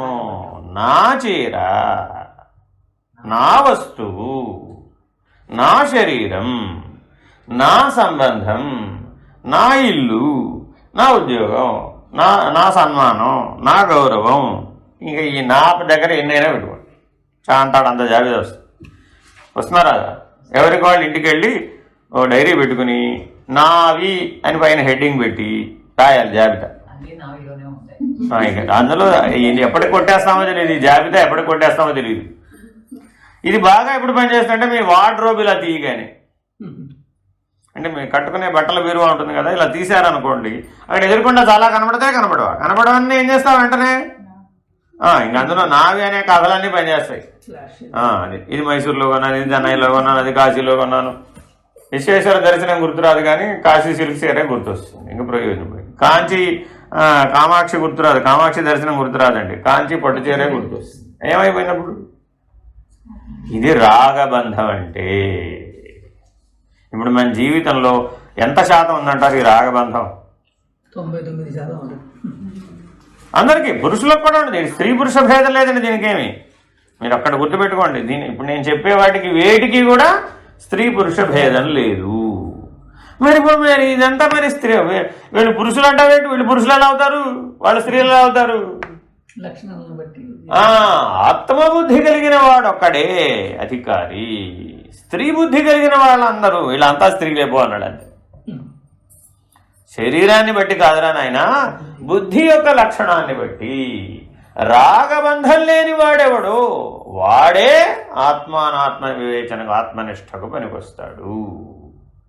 ఇప్పుడు భార్యాభర్తల మధ్యలో అనురాగం ఉండాలా అక్కర్లేదు? అనురాగం ఉంటే రాగబంధం అవుతుందా అవదా? అవుతుందా అవదా? అవుతుందిగా. ఎందుకని? నా భర్త, నా భార్య, పాత్రోచితమైనటువంటి వ్యవహారమే అక్కడ కనబడింది. పెళ్లి చేసే రోజున ఏం చెప్పారండి? ఏకాత్మస్వరూపులై వ్యవహరించండి. ఏమి చెప్పారు మీకు అప్పుడు? ఏకాత్మస్వరూపులై వ్యవహరించండి. సదస్యం అందరూ వచ్చి వేదం చదివి 4 వేదాలు చదివి ఆశీర్వచనం చేసేటప్పుడు ఈ మాట చెప్తారండి. మీరిద్దరూ ఏకాత్మస్వరూపులై వ్యవహరించండి. ఇది సదస్యం యొక్క ఆశీర్వచనం అండి. మరి అందరూ పెళ్లిలో సదస్యం చేశారా చేయలేదా? గ్యారంటీ. సంభావనలు బాగా ఇచ్చారా లేదా? తాంబూలాలు బాగా ఇచ్చారా లేదా? అక్షతలు బాగా వేశారా లేదా? వేశారు. కానీ వాళ్ళు ఏం చెప్పారనేది పోయింది. మేము వాళ్ళకి పట్టు శాలువాలు పెట్టామండి, పట్టుబట్టలు పెట్టామండి దగ్గర గొడవ పోతుందే తప్ప వాళ్ళు చెప్పిన మాట జీవితంలో పోయింది. వాళ్ళ ఆశీర్వచనం ఏమిటి? ఏకాత్మస్వరూపులై జీవించండి, ఆత్మబుద్ధితో జీవించండి.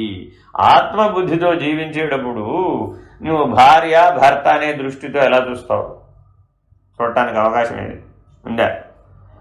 ఇది నీ డిజిగ్నేటెడ్ డ్యూటీ, ఇది నా డిజిగ్నేటెడ్ డ్యూటీ, ఇది నీ డిజిగ్నేటెడ్ వ్యవహారం, ఇది నా డిజిగ్నేటెడ్ వ్యవహారం. ఇలా ఎక్కడన్నా రాసి పెట్టిందా? చాప్టర్స్ రాసి పెట్టినా ఎక్కడన్నా ఉందా? అక్కడన్నా. కానీ అక్కడ ఏది ప్రధానం? నువ్వు ఏదైనా వ్యవహరించవయ్యా బాబు. అర్థమైందా? ఆవిడ వెళ్ళి ఓ పని చేసి రావచ్చు, ఈయన వెళ్ళి మరో పని చేసుకురావచ్చు. ఏ పని చేశారో వాళ్ళు అడగలా. ఏకాత్మ స్థితిలో వ్యవహరించావా? వ్యవహరించాలి. Very very important. కానీ మనం వ్యవహారం చేస్తున్నాం. ఎక్కడ చేస్తున్నాం? రాగబంధంతో వ్యవహారం చేశాము. వ్యవహరించద్దంటల్లా అతను. ఎలా వ్యవహరించమన్నాడు? ఆత్మబుద్ధితో వ్యవహరించు. నువ్వు ఈ బుద్ధిని పట్టుకొచ్చి ఆత్మ దగ్గర పెట్టి వ్యవహరించు. ఏం పర్వాలేదు, ఇలా ఉండి వ్యవహరించు, నో ప్రాబ్లం. ఈ బుద్ధిని పట్టుకుపోయి మనస్సు అనేటటువంటి రాగబంధంతో చేర్చమాక. మనస్సుతో కలిపి బుద్ధిని వ్యవహరింపజేసాం. అప్పుడేమైపోయింది? రాగబంధం వచ్చేసి. అర్థమైనా? అది విడవమంటున్నాడు. అందుకని దీని గురించి ఈ లక్షణాలే చాలా ఇంపార్టెంట్ అండి. ఎందుకంటే ఈ వివేక చూడమని చదివితే మీకు ఇది రావాలి. వస్తేనే మీకు ఏమైనా వివేకం వచ్చినట్టు, లేకపోతే రానట్టే. మళ్ళీ పుస్తకం చదివితే ఒట్టిగా పుస్తకం కంప్లీట్ చేసామంటే లాభం లేదు. వీళ్ళు ఆల్రెడీ 5 ఏళ్ల క్రితం, 5 ఏళ్ళైనా మరి 5 ఏళ్ల క్రితం వివేక చూడమని చెప్పమని వచ్చారండి.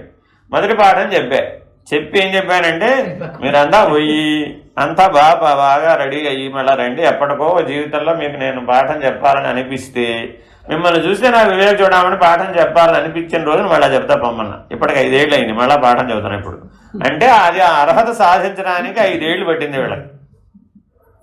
అందరూ అన్నారు ఆ రోజున, ఏమిటండి చెప్పేయచ్చు కదా. ఆ రోజు పాఠం విన్న వాళ్ళలో ఇవాళ ఎంతమంది ఉన్నారో చూసుకోండి. చెప్తున్నాను మీకు. ఆ రోజు విన్న వాళ్ళలో ఇవాళ ఎంతమంది ఉన్నారు, లేని వాళ్ళు ఎంతమంది ఉన్నారు. కాబట్టి వివేకం బోధించాలి, అందుకోవాలి అంటే అర్హత ఉండాలి. Very very important. అదే మనకంతా గొడవ అదేనండి. అభ్యాసం ఏం చేసామంటే, ఇప్పుడు ఉయ్యాల్లో పడుకోవాలా వద్దా? మనం చిన్నప్పుడు పడుకోవాలా వద్దా? ఉయ్యాల మీద నీకు ప్రేమ ఉండాలా వద్దా? అవసరానికి ఉయ్యాల మీద నీకు ప్రేమ ఉండాలా వద్దా? ఉండాలా? ఇది కూడా అంతే. అవసరానికి ఆత్మబుద్ధి ఆత్మనిష్ట కోసం పుట్టావండి. ఆత్మనిష్ట కోసం పుట్టి ఆత్మనిష్ట బ్రహ్మనిష్ట పొందుతానని ప్రమాణం చేసి పుట్టినటువంటి జీవుడు ఆ అంశాన్ని వదిలేసి మిగిలిన వాటిని మాత్రమే ప్రధానమని అంటున్నాడు. ఇవన్నీ ప్రధానం అయిపోవడం వల్ల నువ్వేం కోల్పోయావు? నీ స్వరూప జ్ఞానాన్ని కోల్పోయావు, నీ సహజ జ్ఞానాన్ని కోల్పోయావు, నువ్వు నీకున్న బ్రహ్మ జ్ఞానాన్ని కోల్పోయావు. కరెక్టేనంటావా? ఇప్పుడు అనురాగం నీకు అమృతం అవుతుందంటావా, విషం అవుతుందంటావా? మరి మనం అమృతంగా పుచ్చుకున్నాం, అదేగా వచ్చిన చిక్కు. మన గొడవ అంతా ఏంటంటే చిన్నప్పుడు గురువులు చెప్పింది, మధ్యలో గురువులు చెప్పింది, మధ్యలో బ్రహ్మగారిని పిలిచినప్పుడు చెప్పింది, ఇవేం మనం గుర్తుండి పెట్టుకుంటాం. అవన్నీ వాళ్ళు సంస్కృతంలో చెప్పుకుంటారు, అదేదో వాళ్ళ కోసం వాళ్ళు చెప్పుకున్నారు అంతే, మన కోసం చెప్పలేదు. మనం ఎప్పుడు అవి తెలుసుకోవడానికి ప్రయత్నం కూడా చేయలేదు. సో ఇప్పుడు మళ్ళా మీకు ఇక్కడ గురువు గారి దగ్గరకు ఎవరికైనా వేదాంత పాఠానికి వచ్చినప్పుడల్లా మీ జీవితంలో ఉన్న సంఘటనలే ఎందుకు గుర్తు చేస్తారంటే మీరు ఎక్కడ తప్పుదోవన పడిపోయారో చెప్పడం కోసం. ఎక్కడ తప్పుదోవ పడ్డారో చెప్పకపోతే నువ్వు సరైన దోవలోకి ఎట్టొస్తావు? రావు కదా. కాబట్టి ఇప్పుడైనా వ్యవహరించేటప్పుడు ఎట్లా ఉండాలి కనీసం నువ్వు అంటే ఆ పూర్వ అభ్యాసం మార్చుకోవాలి. Very very important. నాది అనేటటువంటి మమకార బంధం, నాది అనేటటువంటి అనురాగ బంధం, రెండునే నీకు సమస్యలు. ఒకటేమో రాగబంధం, ఏం చెప్పాను, అది వస్తువుల ఎడల ప్రపంచం ఎడల పనిచేస్తుంది. రెండవ గొడవ ఒకటి ఉందండి, అదేమిటి, మానవ సంబంధాలు. నా వాళ్ళు అస్మదీయులు తస్మదీయులు, ఇది బలంగా ఉంటుందండి. ఎప్పుడైనా సరే గుర్తుపెట్టుకోండి, నువ్వు పెళ్ళై 30 ఏళ్ళు అయినా సరే నువ్వు మీ పుట్టింటి వారి వైపే వారినే అస్మదీయులు అని అనుకున్నావు అనుకోండి, అప్పుడు ఏమైపోయింది? పోయి నీకేముంది? వివాహం వల్ల నీకు రావాల్సినటువంటి పరిణామం రాలేదు, అయిపోయింది అంతే. ఏడపిల్ల ఆడపిల్ల? ఆడపిల్ల ఆవిడ. మీరందరూ ఆడపిల్లలు, మీ పేరు అలా పేరు పెట్టారండి. ఆడపిల్లలని ఎందుకన్నారు? ఈ పుట్టింటి యొక్క సంబంధంలో నువ్వు పెరిగినప్పటికీ ఎదిగి అత్తింటి వారి యొక్క మనసు గెలిచి వాళ్ళని అస్మదీయులుగా నువ్వు చేసుకోగలగాలి. అంతేగాని మీరు తస్మదీయులు పో అనాల్సిన పల్లి, అవునా కదా? కానీ అట్లా పరిణామం రాలేదనుకోండి, ఏ కారణాల వల్లైనా కావచ్చు, మనం వాళ్ళలో చేరలేకపోవచ్చు, వాళ్ళు మనం చేర్చుకోలేకపోవచ్చు, అవునా కదా? మనం వాళ్ళ మీద కారణం చెప్పొచ్చు, వాళ్ళ మన మీద కారణం చెప్పొచ్చు. ఫైనల్గా ఈ జన్మకి పరిణామం పూర్తి అవ్వలేదుగా. అయిందా? అవలేదా అన్నా అంతే. ఎందుకని? నువ్వు ఆత్మనిష్ఠుడవై ఉండాలి. ఈ అస్మదీయులు ఆ తస్మదీయుల కంటే పైకి ఎదగాలి, సాక్షిగా ఉండాలి. That's very important. నువ్వు వాళ్ళని అస్మదీయులని వీళ్ళని తస్మదీయులని అంటాని రెండింటినీ ఒప్పుకోదు ఇది. వాళ్లే తస్మదీయులు, వీళ్ళెవరు నాకు పనికిరారు, పుట్టింటి వారు పనికిరారు అన్నా ఒప్పుకోదు. నేను ఆడపిల్లను, నేను అక్కడికి వెళ్ళాను, అక్కడ 30 ఏళ్ళు ఉన్నాను, మా అత్తగారు మామగారే నాకు గొప్ప, మా ఆయనే నాకు గొప్ప, నా పిల్లలే నాకు గొప్ప అన్నా కూడా నేను ఒప్పుకొని ఉంటుంది. ఎందుకని? రాగబంధం అవుతుంది. అది వెరీ వెరీ ఇంపార్టెంట్. నువ్వు ఆత్మబుద్ధితో వ్యవహరించాలి. పురుషుడికి అవకాశం లేదండి. పురుషుడు అక్కడే పుడతాడు, ఆ తల్లిదండ్రులతోనే ఉంటాడు, ఆ కుటుంబాలతోనే ఉంటాడు, ఆ సంబంధాలతోనే ఉంటాడు. వాడు వదిలి ఇంకో దగ్గరికి వెళ్ళాడు. అందువల్ల వీడికి అసలు ఆ జ్ఞానం వచ్చే అవకాశం చాలా తక్కువ ఉందండి. ఆడవాళ్ళకే ఎక్కువ ఉంది. ఎందుకని వాడు వదిలేసి వస్తారు. ఆ వదలడం అంటే ఏంటో వాళ్ళకి తెలుసు. వీళ్ళకి వదలడం అంటే అనుభవం ఎప్పుడు ఉండదండి. పట్టుకుని వేలాడమే తెలుసు వీడికి అంతే. ధర్మం అలా పెట్టారనమాట. ఎందుకు అలా పెట్టారండి అన్న, ఇలాగే ఎందుకు పెట్టాలి, నేను ధర్మం అలా ఎందుకు రాయాలి, రివర్స్ రాయొచ్చుగా అని కొంతమంది ఇప్పుడు ఏం చేస్తున్నారు, ఆడవాళ్ళు వెళ్ళడం మానేశారండి, మగపిల్లలే తెచ్చుకున్నారు రివర్స్. ఇది ఇంకా గొడవ అండి, ఇది ఇంకా పెద్ద గొడవ, చిన్న గొడవ కాదు. ధర్మాన్ని అతిక్రమించకూడదండి. అందుకే చెప్పేది ఎప్పుడు కూడా. ఎందుకు ధర్మం అలా పెడతారంటే ఎప్పుడూ కూడా పురుషుడికి ఏదో ఒక క్షణంలో వాడిలో సింహ హృదయం సహజంగా ఉంటుంది, తెగువ సహజంగా ఉంటుందండి.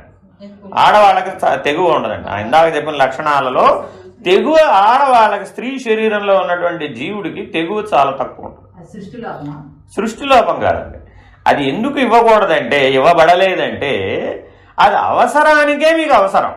అంటే ఏంటి, మీ ధనమాన ప్రాణహాని జరిగినప్పుడు మీలో అద్భుతమైన తెగువ వస్తుంది. అది అప్పుడు అవసరం, అప్పుడే పుడుతుంది మీలో నుంచి. కానీ పురుషుడికి అది ప్రతినిత్యం అవసరం. ఇతనికి రోజు సాధన అనమాట. ఇతను ఏం చేస్తాడు, బయటికి వెళ్ళి పోరాడతాడుగా. మీరు ఇంట్లో పోరాడతారు, వాడు బయటికి వెళ్ళి పోరాడతాడు. ఈ బయటికి వెళ్ళి పోరాడేవాడికి రకరకాల సమస్యలు వస్తాయి కదా. వీడికి ఎప్పుడూ ఆ పోరాట పటిమలో తెగువ కావాలి. వాడతాడు సింహ హృదయాన్ని, అభ్యాసంలో పెడతాడు. మీరు అవసరం వస్తేనే పెడతారు మీరు, అది తేడా. అర్థమైందండి. తెగువ లేని వాళ్ళు ప్రసవ వేదనలో హార్ట్ అటాక్ తెచ్చుకున్నవాడు బోల్డ్ మంది ఉంటారు. ఎందుకని? భయం. ఆ భయం చేత అనమాట, ఆ ప్రసవ వేదనని భరించలేనేమో అనే భయం చేత ముందే గుండాగిపోతుంది అనమాట. అలాంటి వాళ్ళు కూడా ఉంటారు. సో ఇలా అనేక రకాల జీవన సమస్యలు ఉంటాయి. సో ఈ మానవ దేహంలో ఇంత కాంప్లెక్సిటీ ఎందుకు ఉందయ్యా? ఎంత కష్టంగా ఎందుకు పెట్టాలండి? ఫ్రీగా పెట్టచ్చుగా దేవుడు. ఫ్రీగానే పెట్టాడు, నువ్వే దాన్ని కాంప్లికేట్ చేసుకున్నావు. నీ సహజ జ్ఞానం ఆత్మబుద్ధి, నీ సహజ జ్ఞానం ఆత్మజ్ఞానం, నీ సహజ జ్ఞానం బ్రహ్మజ్ఞానం. అభ్యాసవశాత్తు దాని మీద ముసుగులు వేస్తూ పోయావు, అనేక రకాల ముసుగులు. అంతే. అర్థమైందండి. నీ వస్తువు ఏదైనా ఒకటి కనపడలేదండి, సపోజ్ నీకు ఏదో స్వర్ణకు వచ్చింది, కనపడలేదు, ఏం చేస్తావు? ఏం చేస్తావు? కనపడేదాకా వెతుకుతాడు, అంతేనా? కనపడేదాకా. సరే, ఇప్పుడు ఏమంత ప్రమాదం వచ్చింది అంతే. అది ఆ వస్తువు లేకపోతే నీ జీవితం వెళదా? వెళ్తున్నా వెళదా? సరే, సందర్భం వస్తే అదే కనపడుతుంది అని పక్కకు పెట్టచ్చుగా. ఏం చేసావు? వివేక చూడమని చదవడం కంటే ముందు ఆ వస్తువు వెతకడం ఇంపార్టెంట్. అంటే ప్రాధాన్యత మారిపోయింది రాగబంధం వలన. Very very important. చదవండి. మీరు పరిగెట్టొద్దు. ఆరాటపడడం, భావోద్రేకాలకు లోను కావడం, రాగబంధాల నుండి బయటపడలేకపోవడం మొదలైనవన్నీ స్త్రీత్వానికి చిహ్నాలు. ఆగండి. ఇప్పుడంటే అర్థం ఏంటి? ఇవన్నీ ఏం చేయాలి మనం? వదలాలి. ఇవన్నీ మన జీవితంలో ఉన్నట్టు కనపడలేదా? బాగా ఈ లక్షణాలు ఎప్పుడెప్పుడు తోస్తే అప్పుడప్పుడల్లా వాటిని వదిలేయాలి. ఇంకో 4 లక్షణాలు పొందాలి. ఆ 4 లక్షణాలు చదవండి.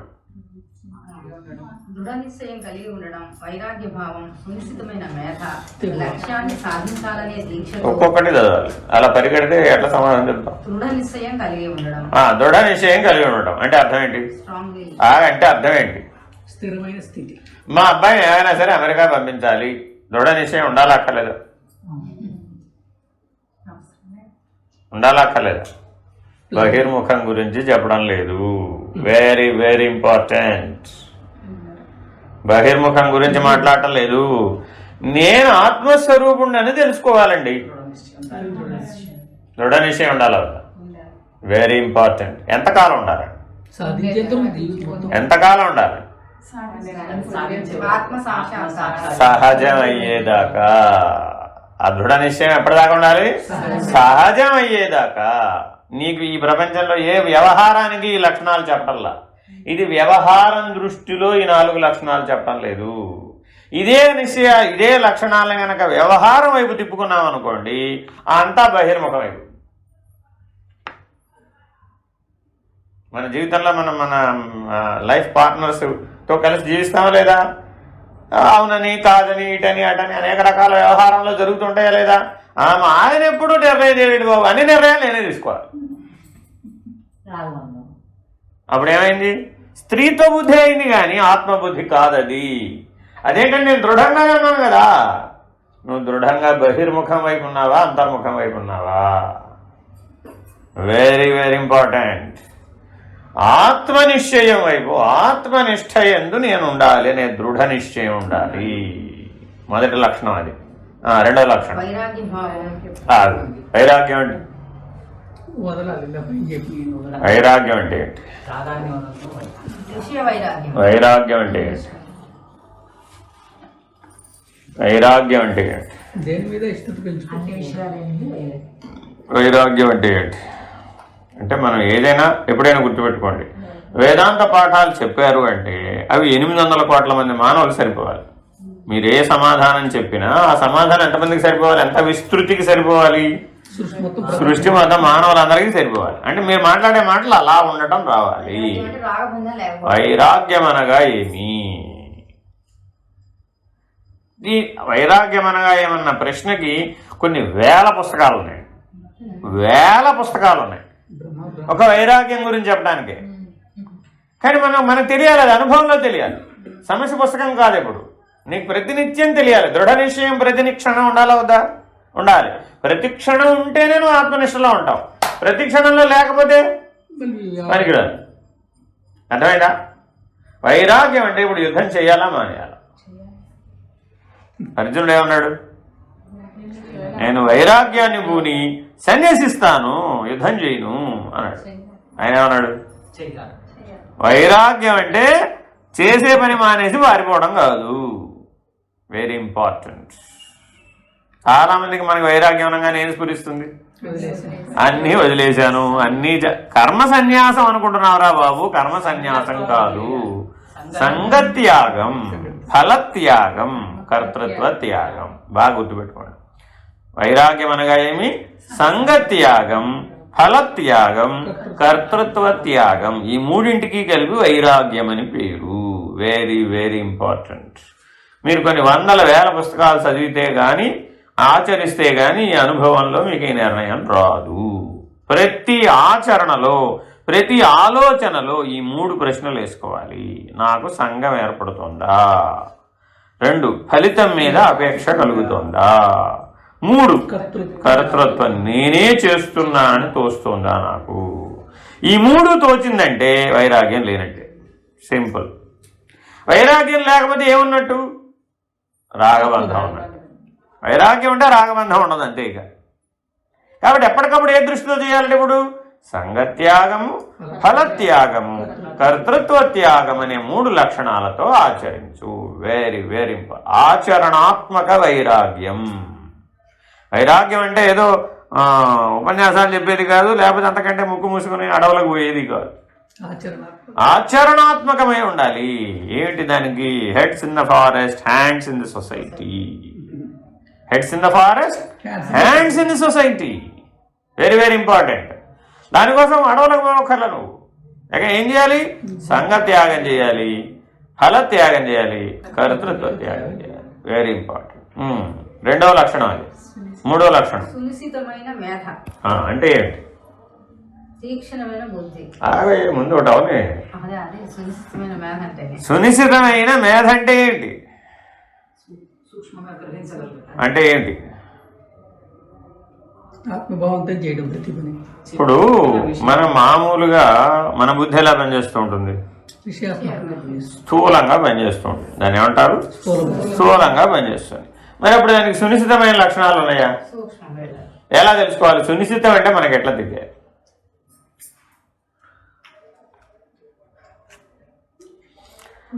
ద్రోణాచార్యుణ్ణి అర్జునుడు అడిగాడు ఇదే ప్రశ్న.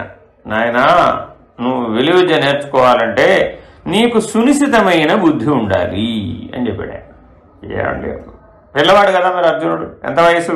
8 ఏళ్ళు 10 ఏళ్ళు పిల్లలు విద్య నేర్చుకోవడానికి వెళ్ళారు.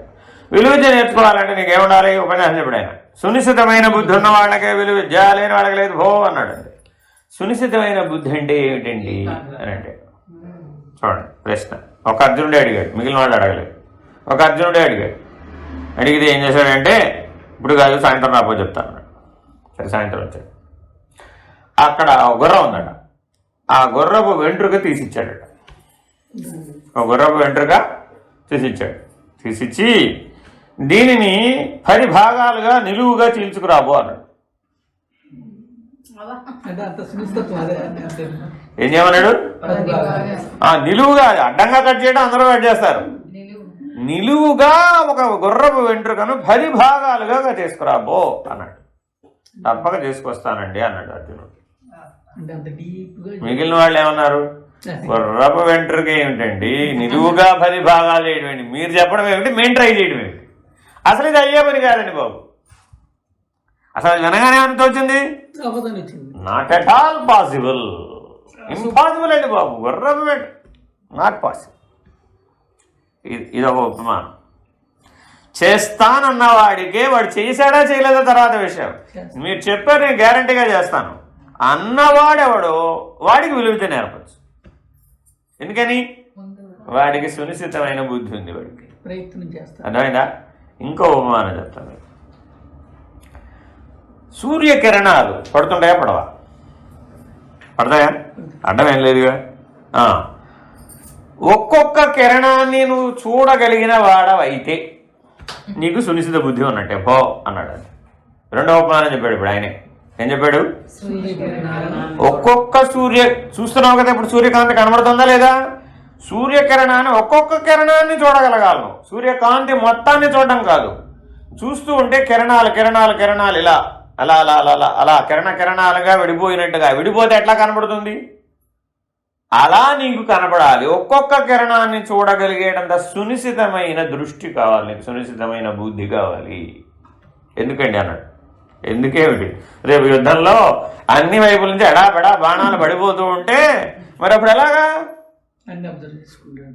అప్పుడు అప్పుడు నీకు నేను చెప్పు బాణం వేస్తాడు ఎవడన్నా, నేను వేస్తున్నా బాణం కాదుకో. ఇదంతా సినిమాల్లో అట్లా ఉండదు, అక్కడ యుద్ధం అలా ఉంటుంది ఏమిటి? అర్థమైందండి? ఇది స్టోరీ. ఇది అక్కడ అలా ఏమి ఉండదు.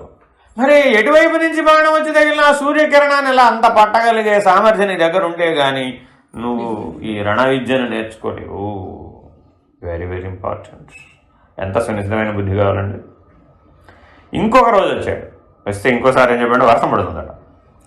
ఈ వర్షంలో నువ్వు తడవకుండా వెళ్ళొస్తే నేను విలువ విద్య నేర్పుతాపు అన్నాడు. వర్షంలో వెళ్ళి రావాలి కానీ తడిసిపోకూడదు. అంటే రెయిన్ కోట్ వేసుకెళ్ళమని కాదు. చినుకుకి చినుకుకి మధ్య నువ్వు వేగంగా పరుగెట్టడం రావాలి నీకు.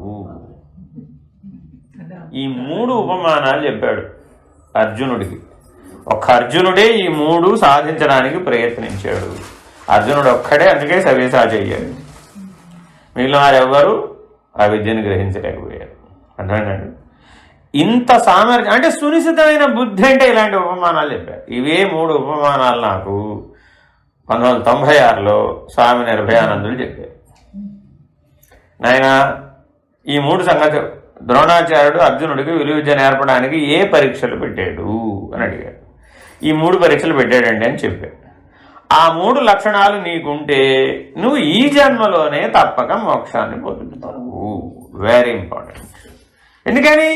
సునిశ్చితమైన బుద్ధి. అది లేకపోతే నీకు అసలు ఈ ఆత్మ వస్తువు అనేటటువంటిది, ఆత్మ నిర్ణయం అనేటటువంటి దాన్ని నువ్వు 100 ఏళ్ళు కాదు, 1000 ఏళ్ళు కాదు, 100 జన్మలు కాదు, కల్పాంతం వరకు ప్రయత్నించినా అవ్వదు. అసలు ఈ లక్షణం లేకపోతే అవ్వదు.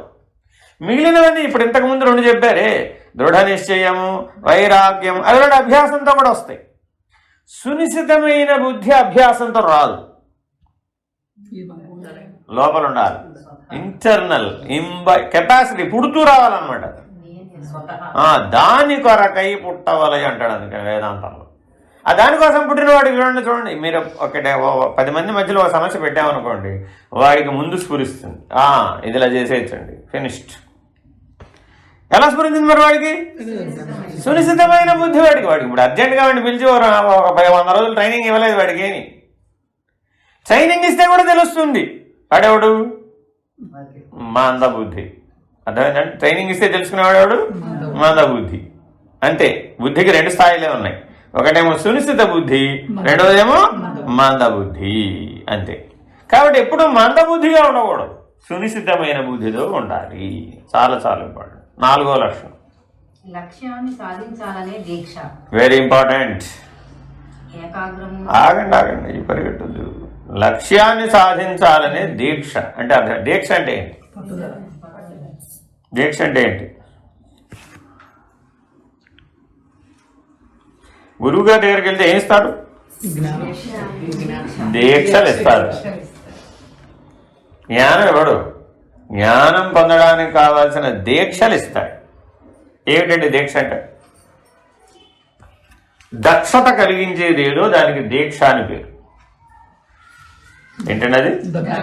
దక్షత కలిగిస్తుంది. ఆ దీక్షను ఆచరిస్తే నీకు దక్షత కలుగుతుంది. దక్షత అంటే సామర్థ్యం. దక్షత అంటే ఏంటి? సామర్థ్యం. దాని పేరు దీక్ష అంటారు అనమాట. అర్థమైందండి? గురువు గారు అన్నీ ఏమి ఇస్తారు? దీక్షలో ఇస్తారు. అంతే అంతే. ఆయన చేసిన ఆయన పని అంతవరకే. దీక్ష ఇచ్చింది పుచ్చుకున్న తర్వాత శిష్యుడు ఏం చేయాలి? ఆ దక్షత వచ్చే వరకు సాధన చెయ్యాలి. Very very important. అర్థమైందండి? కాబట్టి లక్ష్యాన్ని సాధించాలనే దీక్ష ఉండాలట. అంతేనా కాదా? కానీ మనకేమనిపిస్తూ ఉంటుంది, ఏదో చెప్పాడు బాబు 10 ఏళ్ల క్రితం 30 ఏళ్ల క్రితం అప్పుడేదో వినేసామండి, తర్వాత ఏదో పోయిందండి, ఎడిపోయిందో తెలియదు. ఉపదేశ మంత్రం గుర్తుందండి, అప్పుడు ఎప్పుడో విన్నామండి బాబు అన్నారనుకోండి, ఇది ఫలిస్తుందా? No use. చూడండి, ఎంతోమంది జీవితంలో వాళ్ళ ప్రయత్నం లేకుండా కూడా గురువు సందర్భంలో మీ జీవితంలోకి వస్తాడు. మీ ప్రయత్నంతో పని లేకుండా కూడా వస్తాడు. మీరేదో ఏళ్ళు గుళ్ళు పట్టుకుని ఆశ్రమాల చుట్టూ తిరిగి రకరకాల నానా బ్రహ్మ ప్రయత్నాలు ఏమీ చేయకుండానే మీ జీవితంలోకి పురాకృత పుణ్య విశేషం చేత గురువు ప్రవేశించేస్తాడు. ప్రవేశించేసి మీకు అన్ని వివరాలు కూడా చెప్తూ ఉంటాడు. ఇలా ఉండాలి, అలా ఉండాలి, ఇలా చేయాలి, ఇలా చేయాలి, ఈ నిర్ణయాలతో ఉండాలి, ఈ పద్ధతుల్లో ఉండాలి, ఈ లక్షణాలతో ఉండాలి. ఇలా మీరు అడగకుండానే ఏకరవ పెడుతూ ఉంటాడు. ఎందుకని అది ఆయన ధర్మం, అది ఆయన దైవ ప్రణాళికలో ఈశ్వరుడికి ప్రతినిధిగా ఆయన పనిచేస్తూ ఉంటాడు. అర్థమైందండి? లోపం ఇప్పుడు ఎక్కడ వచ్చేసింది? దీక్ష లేదు. వాటిని వినాలని, వాటిని ఆచరించాలని, వాటిని సాధించాలనే లక్ష్యం లేదు. ఏమైపోతావు? ఇందాక చెప్పామన్నమాట, 5 ఏళ్ల క్రితం వివేక చూడమని చెప్పినప్పుడు కూడా ఇదే మాట చెప్పే. మీలో దీక్ష ఉన్న వాళ్ళు ఎవరో వస్తారు తర్వాత కొంతకాలానికి, వస్తే అప్పుడు వాళ్ళకి చెబుతా పాఠం అని చెప్పే. ఇప్పుడు జరిగే మాట అప్పుడే చెప్పే. ఇక్కడ ఈ పక్క రూమ్లోనే పాఠం చెప్పింది, ఈ పక్క రూమ్లోనే. ఆ రోజు రూమ్లో నిండా ఫుల్గా ఇప్పుడు యోగా పాఠం వాళ్ళంతా ఉన్నారు. ఉంటే వాళ్ళందరికీ ఇదే చెప్పి, మీ అందరూ ఇప్పుడు పనికిరారు, ఈ పాఠం వినడానికి కూడా మీరు పనికిరారు. ఎందుకని? మీ దగ్గర ఈ లక్షణాలు ఏం లేవు. ఈ లక్షణాలు ఉన్నవాడికే ఈ తర్వాత పాఠం పనికి వస్తుంది, లేకపోతే నువ్వు వినలేవు. నీకు ఒకటి గుర్తుపెట్టుకోండి, ఈ దీక్ష అన్న లక్షణం లేకపోతేనండి ఈ వివేక చూడమని చెవులలో శూలములు పొడిచినట్లుగా బాధ కలుగుతుంది. ఈ లక్షణం లేనివాడి కనుక ఈ పాఠం చెప్పామనుకోండి, వాడికి ఎలా అది ఆ పాఠం ఎలా వినిపిస్తుందయ్యా అంటే అది కర్ణవేదన. అబ్బాబ్బాబ్బా ఎంత తలనొప్పు! ఆయన ఏదో చెప్పేస్తాడండి బాబు, ఏం అర్థం కాదండి బాబు, శిరోవేదన. ఈసారి వెళ్ళాలంటే భయం వచ్చేస్తుంది, మళ్ళా పాఠానికి రాడండి ఇక. ఎందుకని? గురువు గారు దీక్ష ఇచ్చింది దేనికి? మారటానికి. నువ్వు మారకపోతే నేను పై దీక్ష చెప్పడగా పై పాఠం చెప్పడం, మారకపోతే పై పాఠం చెప్పడం కుదరదండి ఇక్కడ. సో అందుకని వేదాంత పాఠంలో ఊరికే మిగిలిన భుక్తి విద్యలలాగా నువ్వు చదువుకుంటే చదువుకున్నావులే, రాస్తే రాసావులే, పరీక్షలో మార్కులు వస్తే వచ్చినాయిలే, పాస్ అయితే పాస్ అయ్యావులే, నువ్వు వింటే విన్నావులే, పోతే పోయావులే అని వాడు చెప్పుకుపోతాడు, గోడకు పాఠం చెప్పుకున్నట్టు పోతాడు. అంతేనా కదా భుక్తి విద్యల్లో? కానీ వేదాంత విద్యలో అట్లా పనికిరాదు. దీక్ష ఉన్నవాడికే వేదాంత విద్య, దీక్ష లేకపోతే ఆ వేదాంత విద్య పనికిరాదు. నీకు అది ఎందుకు కొరగాదు. అందుకని ఈ దీక్ష అన్న దగ్గర పెద్ద ముడిపడిపోయింది, ఇంకో పెద్ద చిక్కు వచ్చి పడిపోయింది. అంటే శిష్యుడికి దీక్ష ఉండాలని చెప్తున్నారా, గురువు గారు దీక్ష ఇవ్వాలని చెప్తున్నాడా? శిష్యుడి లక్షణాలు అవి, అంతేనా కదా? ఆ లక్షణాలు నీకు ఉండేటట్లుగా చూడడానికి గురువు గారు నీకు దీక్ష ఇవ్వడం. ఏదో దానికి త్రివిధ దీక్షలని పేరు, స్పర్శ దీక్ష, దృక్ దీక్ష, శ్రవణ దీక్ష, చెవులో మంత్రం చెప్పడం, నెత్తి మీద చేయి పెట్టడం, కాళ్ళు పట్టుకోమని చెప్పడం, ఇదంతా గొడవ దేనికోసమే అంటే ఇదిగో ఈ దీక్ష కోసం. నీలో ఆ దీక్ష దృఢమైనటువంటి లక్షణం బలపడాలనే ఉద్దేశంతో పెట్టారు అవన్నీ. ఇప్పుడు గొడవ ఏమొచ్చింది? మీరు ఒకసారి ఒకరు కాళ్ళు పట్టుకున్నారా, ఒకరి దగ్గర చెవిలో వినిపించుకున్నావా, ఇంకా అంతే నీ జీవితానికి అదే జైలు పో అన్నాం అనుకోండి, ఏమైపోయింది? ఇంకా అంతకుముందు ఏం చెప్పాడు? రాగబంధం ఉండకూడదని చెప్పాడా లేదా? మరి ఇప్పుడు మళ్ళీ ఎందులో చిక్కున్నావు? మళ్ళా చేయకూడదు. దీక్ష నిన్ను బంధరాహిత్య స్థితిలోకి చేర్చడానికా, బంధాన్ని పెంచడానికా? Very very important. ఇప్పుడు మనం అందరం ఒక దీక్ష తీసుకున్నావా లేదా? తీసుకున్నావా లేదా? పెళ్లి తీసుకుంటూ 3 దీక్షలు, జీతాలకు తారాలు తోరాలు ఎన్నిసార్లు కట్టుకున్నారండి జీవితంలో? అలసార్లు కట్టుకున్నావు. కట్టుకున్న ప్రతిసారి దీక్ష అది. తోరం విప్పేదాకా దీక్షనా కాదా? ఏం చెప్పాడు? దీక్షగా ఉండాలమ్మా అని చెప్తున్నాడా లేదా? మరి దీక్ష అంటే ఏమిటంటే అని అడిగేవాడిని. దీక్ష అంటే అర్థం ఏంటంటే బంధరాహిత్య స్థితిని నీకు కలిగించేదేదో అది దీక్ష. Very very important. వివాహ కాలంలో భర్త చేత భార్య గారికి దూరం కట్టిస్తారు. ఆవిడంతా ఆవిడ కొట్టుకోవడానికి వీల్లేదు, షీఈ్ నాట్ అలౌడ్. ఎందుకని? ఇందాకే చెప్పారు కదండి, అంతా సమానంగా అన్నారు కదండి. ఏకాత్మ భావన. నేను నీ కడుతున్నానని ఆయన అనుకోకూడదు, ఆయన చేత నేను కట్టించుకుంటున్నానని నువ్వు అనుకోకూడదు. ఇద్దరికీ కలిపి ఒకే దీక్ష, వేరు వేరు దీక్షలు లేవు. ఎందుకని ఇద్దరూ కలిసి బంధరాహిత్యం కొరకే గృహస్థాశ్రమంలో ప్రవేశిస్తున్నారు. Very very important. కానీ మనం రోజువారీ జీవితంలో ఎలా ప్రయత్నం చేస్తున్నాం? బంధం పెరిగేటి చేస్తున్నామా, బంధరాహిత్యం దిశగా ప్రయత్నిస్తున్నాం? రామ ఇదేం దీక్ష అండి? ఆలోచించాలా అవుతా? కాబట్టి దీక్ష అన్న మాటను ఇంత లోతుగా విచారించాలండి. శంకర భగవత్పాదులు ప్రతి మాటని ఇంత లోతైన అర్థంతో ఆత్మభావ స్ఫురణతో వేశారన్నమాట. అందుకని వాటిని చిన్మయానందులు కూడా చాలా విశేషమైనటువంటి లక్ష్యార్థం ఇంత విపులంగా ఎవరు మీకు మాటలు వేయలేదన్నమాట. అంత సరైనటువంటి ఆత్మనిష్టలో ఉండి మాటలు వేశాడు. అర్థమైందండి? దాన్ని చాలా అలాగే పట్టుకోవడం నేర్చుకోవాలి, లక్షణాలతో జీవించాలన్నమాట. కాబట్టి దీక్షతో మనం జీవించాలి. అర్థమైందండి? తర్వాత ఏకాగ్రము శాంతము అయిన మనోబుద్ధుల ప్రసన్నతా పుంస్తో చిహ్నాలు. ఆగండి, ఏముండాలండి? ఏకాగ్రత, ప్రశాంతత. అయ్యా, ఏకాగ్రత. ఇప్పుడు ఏం చెబుతున్నాను, ఎటు వెళ్ళావు? ఏకాగ్రత, శాంతము అయిన మనోబుద్ధుల ప్రసన్నతా పుంస్తో చిహ్నాలు. ప్రసన్నతాపూర్వక, ఒట్టి పుంస్తో చిహ్నాలు కావాలి, ప్రసన్నతాపూర్వక పుంస్తో చిహ్నాలు. కాబట్టి ఎప్పుడు మీకు ఎలా ఉండాలి? ఏకాగ్రత ఉండాలి, శాంతం. ఏకాగ్రత అంటే ఏంటి? తలుపుతారమ్మా, మేస్టర్ వచ్చారు. ఏకాగ్రత పిలువమ్మా, ఇటే పిలువు. అట్టిచ్చేయమ్మా, తాళాలు లేవు.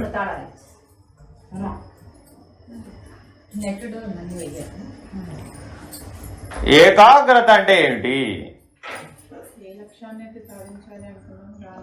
ద్రోణాచార్యుడు అందరిని పిలిచాడు. పిలిచి బాణ విద్య, విలు విద్య నేర్పుతానన్నాడు. రాజకుమారులందరూ నేర్చుకోవాలవుతా? నేర్చుకోవాలి. బాబు, ఆ చెట్టు మీద ఏమైనా కనబడుతుందా మీకు అన్నాడు. కనబడుతుందా అంటే, ఓ బ్రహ్మాండంగా చెట్టు కనబడుతుందండి అన్నాడు. ఇంకేం కనబడుతుంది అన్నాడు. ఇంకేం కనబడలేదండి అన్నాడు. ఇంకో పనికిరావు అన్నాడు. మళ్ళీ ఇంకోటి పిలిచాడు, ఇంకేం కనబడుతుందండి? ఆ చెట్టు మీద ఏదో ఉందండి అన్నాడు. ఏదో ఉందండి, ఏముంది అన్నాడు. అదేముందో తెలియట్లేదు. పో ఇతను కూడా పనికిరావు అన్నాడు. ఇంకొక ఆయన వచ్చాడు, చెట్టు మీద ఏముంది? పక్షి ఉందండి అన్నాడు. పక్షి ఉంది అయితే అన్నాడు. అంతే ఉందండి, ఇంకేం నాకేం తెలియలేదు అన్నాడు. అయితే నువ్వు కూడా పనికిరావు అన్నాడు. ఇప్పుడు అర్జునుడు వచ్చాడు, ఏం కనబడుతున్నాడు? పక్షి కనుగుడ్డు ఒక్కటే కనబడుతుందండి అన్నాడు. ఆ ఉన్న పక్షి ఎంత? ఆ పక్షి కనుగుడ్డు ఎంత? ఆ కనుగుడ్డు ఒక్కటే కనబడుతోంది అన్నాడు. అయితే బాణం వేసి అన్నాడు. వేసేసాడు. అంటే కనపడితే ఒక్కడిదే చాలదు, లక్ష్య భేదనం కూడా ఉండాలి. Very very important. కనుగుడ్డు ఒక్కటే కనపడితే కొట్టమంటే కొట్టేసాడు అంతే. ఆ లక్ష్య భేదనం చేయగలగడం ఏకాగ్రత. కేవలం కనపడడం ఒక్కటే ఏకాగ్రతగా తీసుకోకూడదు. కనపడితే ఒక్కటే కొడితే నువ్వు విద్య రాదుగా, మరి కొట్టలేదుగా, లక్ష్య సిద్ధి రాలేదుగా. చాలామంది ఎక్కడ ఆగిపోతారంటే కనపడడం వరకే ఆగిపోతారు. భగవత్ సాక్షాత్కారం పొందాలండి. పొందాలవుతా? పొందాలి. నువ్వు భగవంతుడు ఒకటే అనేటువంటి సాయుధ్య స్థితిని పొందాలవుతా? Very important. సాక్షాత్కారం దగ్గర ఆగిపోవాలా? సాయుధ్య స్థితిని పొందాలి. సాయుధ్య స్థితి పొందిన తర్వాత ముక్తుడుగా ఉండాలా అవుతా? Very important. ఏ మజిలీలోనూ ఆగిపోకూడదు. ముందు ప్రయత్నం దేనికోసం చేయాలి? సాక్షాత్కారం కోసం ప్రయత్నం. తర్వాత ఏం చేయాలి? అభేద స్థితి కోసం ప్రయత్నం. ఆ తర్వాత ఏం చేయాలి? ముక్తుడిపై ఉండాలి. నీ లక్ష్యం ముక్తే కదా. కాబట్టి క్రమ మార్గం ఏంటి? ఇప్పుడు ముందేమో సాక్షాత్కారం, సాక్షాత్కారం తర్వాత అభేదం, అభేదం తర్వాత ముక్తి, ముక్తి తర్వాత మోక్షం. ఇది వరుస క్రమం. మరి ఈ క్రమం నీకు ఏకాగ్రత అన్న లక్షణంతోనే సాధ్యమవుతుంది. అంటే నువ్వు రోజువారీ ఉదయం లేచినప్పుడు, రాత్రి నిద్రపోయినప్పుడు దేని మీద దృష్టి పెట్టాలి? మొదటి లక్ష్యం, మొదటి మజిలీ ఏంటి? సాక్షాత్కారం. రెండవ మజిలీ ఏంటి? అభేదం. మూడవ మజిలీ ఏంటి? ముక్తి. నాలుగో మజిలీ మోక్షం. కాబట్టి మరి ఇలా ఏకాగ్రతకి మనం లక్ష్యాలను పెట్టుకోవాలవుద్దా? ఆ లక్ష్యాన్ని సాధించాలవుద్దా? సో మొదటి మెట్టు ఏంటి? సాక్షాత్కారం. ఎప్పుడు దృష్టి పెట్టాలండి ఇప్పుడు? ఎప్పుడు మెలకువ, కళ, నిద్ర 3 అవస్థలలోనూ దాని మీదే దృష్టి పెట్టాలి. 3 అవస్థలలోనూ దాని మీదే దృష్టి పెడితే ఏకాగ్రత. బాగా గుర్తుపెట్టుకో. నాకు ఎప్పుడో తోచినప్పుడు ముక్కు మూసుకుంటానండి, ఏదో 10 నిమిషాలు సంధ్యా సాధన చేశానండి, ఏదో 20 నిమిషాలు ధ్యానం చేశానండి, అందులో 3 నిమిషాలు కుదిరిందండి, 30 నిమిషాలు కుదరలేదండి అంటే లాభంలా. మెలకువ, కళ, నిద్ర 3ంటిలోనూ భగవత్ సాక్షాత్కారం అనే లక్ష్యం మీద మాత్రమే దృష్టి పెట్టాలి. నువ్వు ఏది చేసినా దానికే ఉపయోగపడాలి. అన్నం వండావు, దానికే ఉపయోగపడాలి. అన్నం తిన్నావు, దానికే ఉపయోగపడాలి. ఉద్యోగం చేసావు, దానికే ఉపయోగపడాలి. వ్యాపారం చేసావు, దానికే ఉపయోగపడాలి. నువ్వు ఏదైనా వ్యవహరించావా ఈ ఇంద్రియాలతోటి, దేనికి ఉపయోగపడాలి? సాక్షాత్కారానికే ఉపయోగపడాలి. సాక్షాత్కారం అయిపోయిందండి, అయితే అభేదానికి ఉపయోగపడాలి. Next level. ఆ అభేదం కూడా నిర్ణయమైంది, అయితే ముక్తుడుగా ఉండాలి. ఆ ఉండటానికి ఉపయోగపడాలి. చేయడానికి ఉన్నటువంటి ఈ ప్రపంచము మారలేదు, ఈ శరీరము మారలేదు. మన బుద్ధి ఆలోచన సాక్షాత్కార స్థితికి ఏ ప్రపంచం ఉపయోగపడిందో, ఏ శరీరం ఉపయోగపడిందో, అదే ప్రపంచం, అదే శరీరం, అభేదానికి కూడా అదే, ముక్తికి కూడా అదే, మోక్షానికి కూడా అదే. కొత్త ప్రపంచం ఏం రాదు, కొత్త శరీరం అవసరం లేదు. కానీ నీకు మాత్రం ఎప్పుడు ఏది స్ఫురించాలంటే ఇప్పుడు నీ లక్ష్యం స్ఫురిస్తూ ఉండాలి. Very very important. మెలకువ, కళ, నిద్ర అనే భేదం లేకుండా నీకు స్ఫురించాలి. అప్పుడు మాత్రమే అది ఏకాగ్రమైన మనస్సు. ప్రశాంతం అంటే ఏంటి? శాంతం. తర్వాత 2వ లక్షణం శాంతం. శాంతం అంటే ఏంటి? శాంతం అంటే ఏంటండి? ఎప్పుడు శాంతం అంటే ఏంటండి? ఎప్పుడు ఆనందమయ స్థితిలో ఉండడా. శాంతం అంటే ఏంటండి? ఇందాకే చెప్పా. మనం ఏం సమాధానాలు చెప్పినా దేనికి సరిపోవాలి? 500 కోట్ల మంది మానవులు సరిపోవాలి, ఆత్మభావానికి సరిపోవాలి. శాంతం అనగా ఏమి అనగా ఏకాగ్రం చేయడానికి ఉపయోగపడేటటువంటి జీవనం ఏదైతే ఉందో ఆ జీవనానికి శాంతం అని పేరు. మెలకువ, కళ, నిద్రలలో నువ్వు సాక్షాత్కారం అనే లక్ష్యాన్ని పెట్టుకున్నావండి. ఈ సాక్షాత్కారం అనే లక్ష్యానికి ఉపయోగపడేటటువంటి జీవనం ఏదైతే ఉందో అది శాంత జీవనం. అది వచ్చేసింది. నెక్స్ట్ లెవెల్ ఏంటి? అభేదం. ఆ అభేదానికి ఉపయోగపడేటటువంటి జీవనం ఏదైతే ఉందో అది శాంత జీవనం. అంతే. దీన్ని బట్టి దానికి నిర్వచనమే కానీ దానికి ప్రత్యేకంగా నిర్వచనం లేదు. లక్ష్యానికి ఏదో ఉపయోగపడుతుంది. ఎందుకని? లక్ష్యానికి ఉపయోగపడకపోతే శాంతమేనండి. ఏమిటి ప్రయోజనం? కొంతమంది జీవితంలో ఎలా ఉంటారు? ఏమీ మాట్లాడరు, అంతా సైలెంట్గానే ఉంటారు, అంతా ప్రశాంతంగా ఉన్నట్టు కనబడతారు. అంతేనా కాదా? ఏం సాధించారని అడిగాం వారిని. ఏమంటే మీ జీవిత సూత్రం ఏమిటి? ఏముంది నాయన, లభించిన దాంతో సంతృప్తిగా ఉండు, శాంతంగా ఉండు అన్నారు అనుకోండి. సాధించారా ఇప్పుడు ఆత్మనిష్ట? సాధించారా ముక్తి? మోక్షం సిద్ధ వస్తువా, సాధ్య వస్తువా అని అడిగామనుకోండి. ఇలాంటి ప్రశ్నలు వేసామనుకోండి, మీకు సాధ్యమైందా? ఇప్పుడు సిద్ధ వస్తువు అన్నారుగా, మీకు నిర్ణయం అయిందా? అంటే అలా ఉన్నటువంటి వాడికి మాత్రమే అది నిర్ణయం అయినట్లు. లేకపోతే ఏమైంది? శాంతమే, కానీ ప్రయోజనం ఉందా? ఏమి.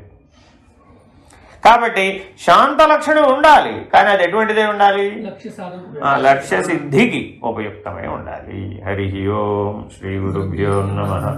హరి ఓం. పూర్ణమద పూర్ణమిదం పూర్ణాత్ పూర్ణముదచ్యతే పూర్ణస్య పూర్ణమాదాయ పూర్ణమేవావశిష్యతే. ఓం తత్సత్. ఓం శాంతి శాంతి శాంతి. హరి ఓం. శ్రీ గురుభ్యో నమః. హరి ఓం. నారాయణ నారాయణ. పరమం పవిత్రం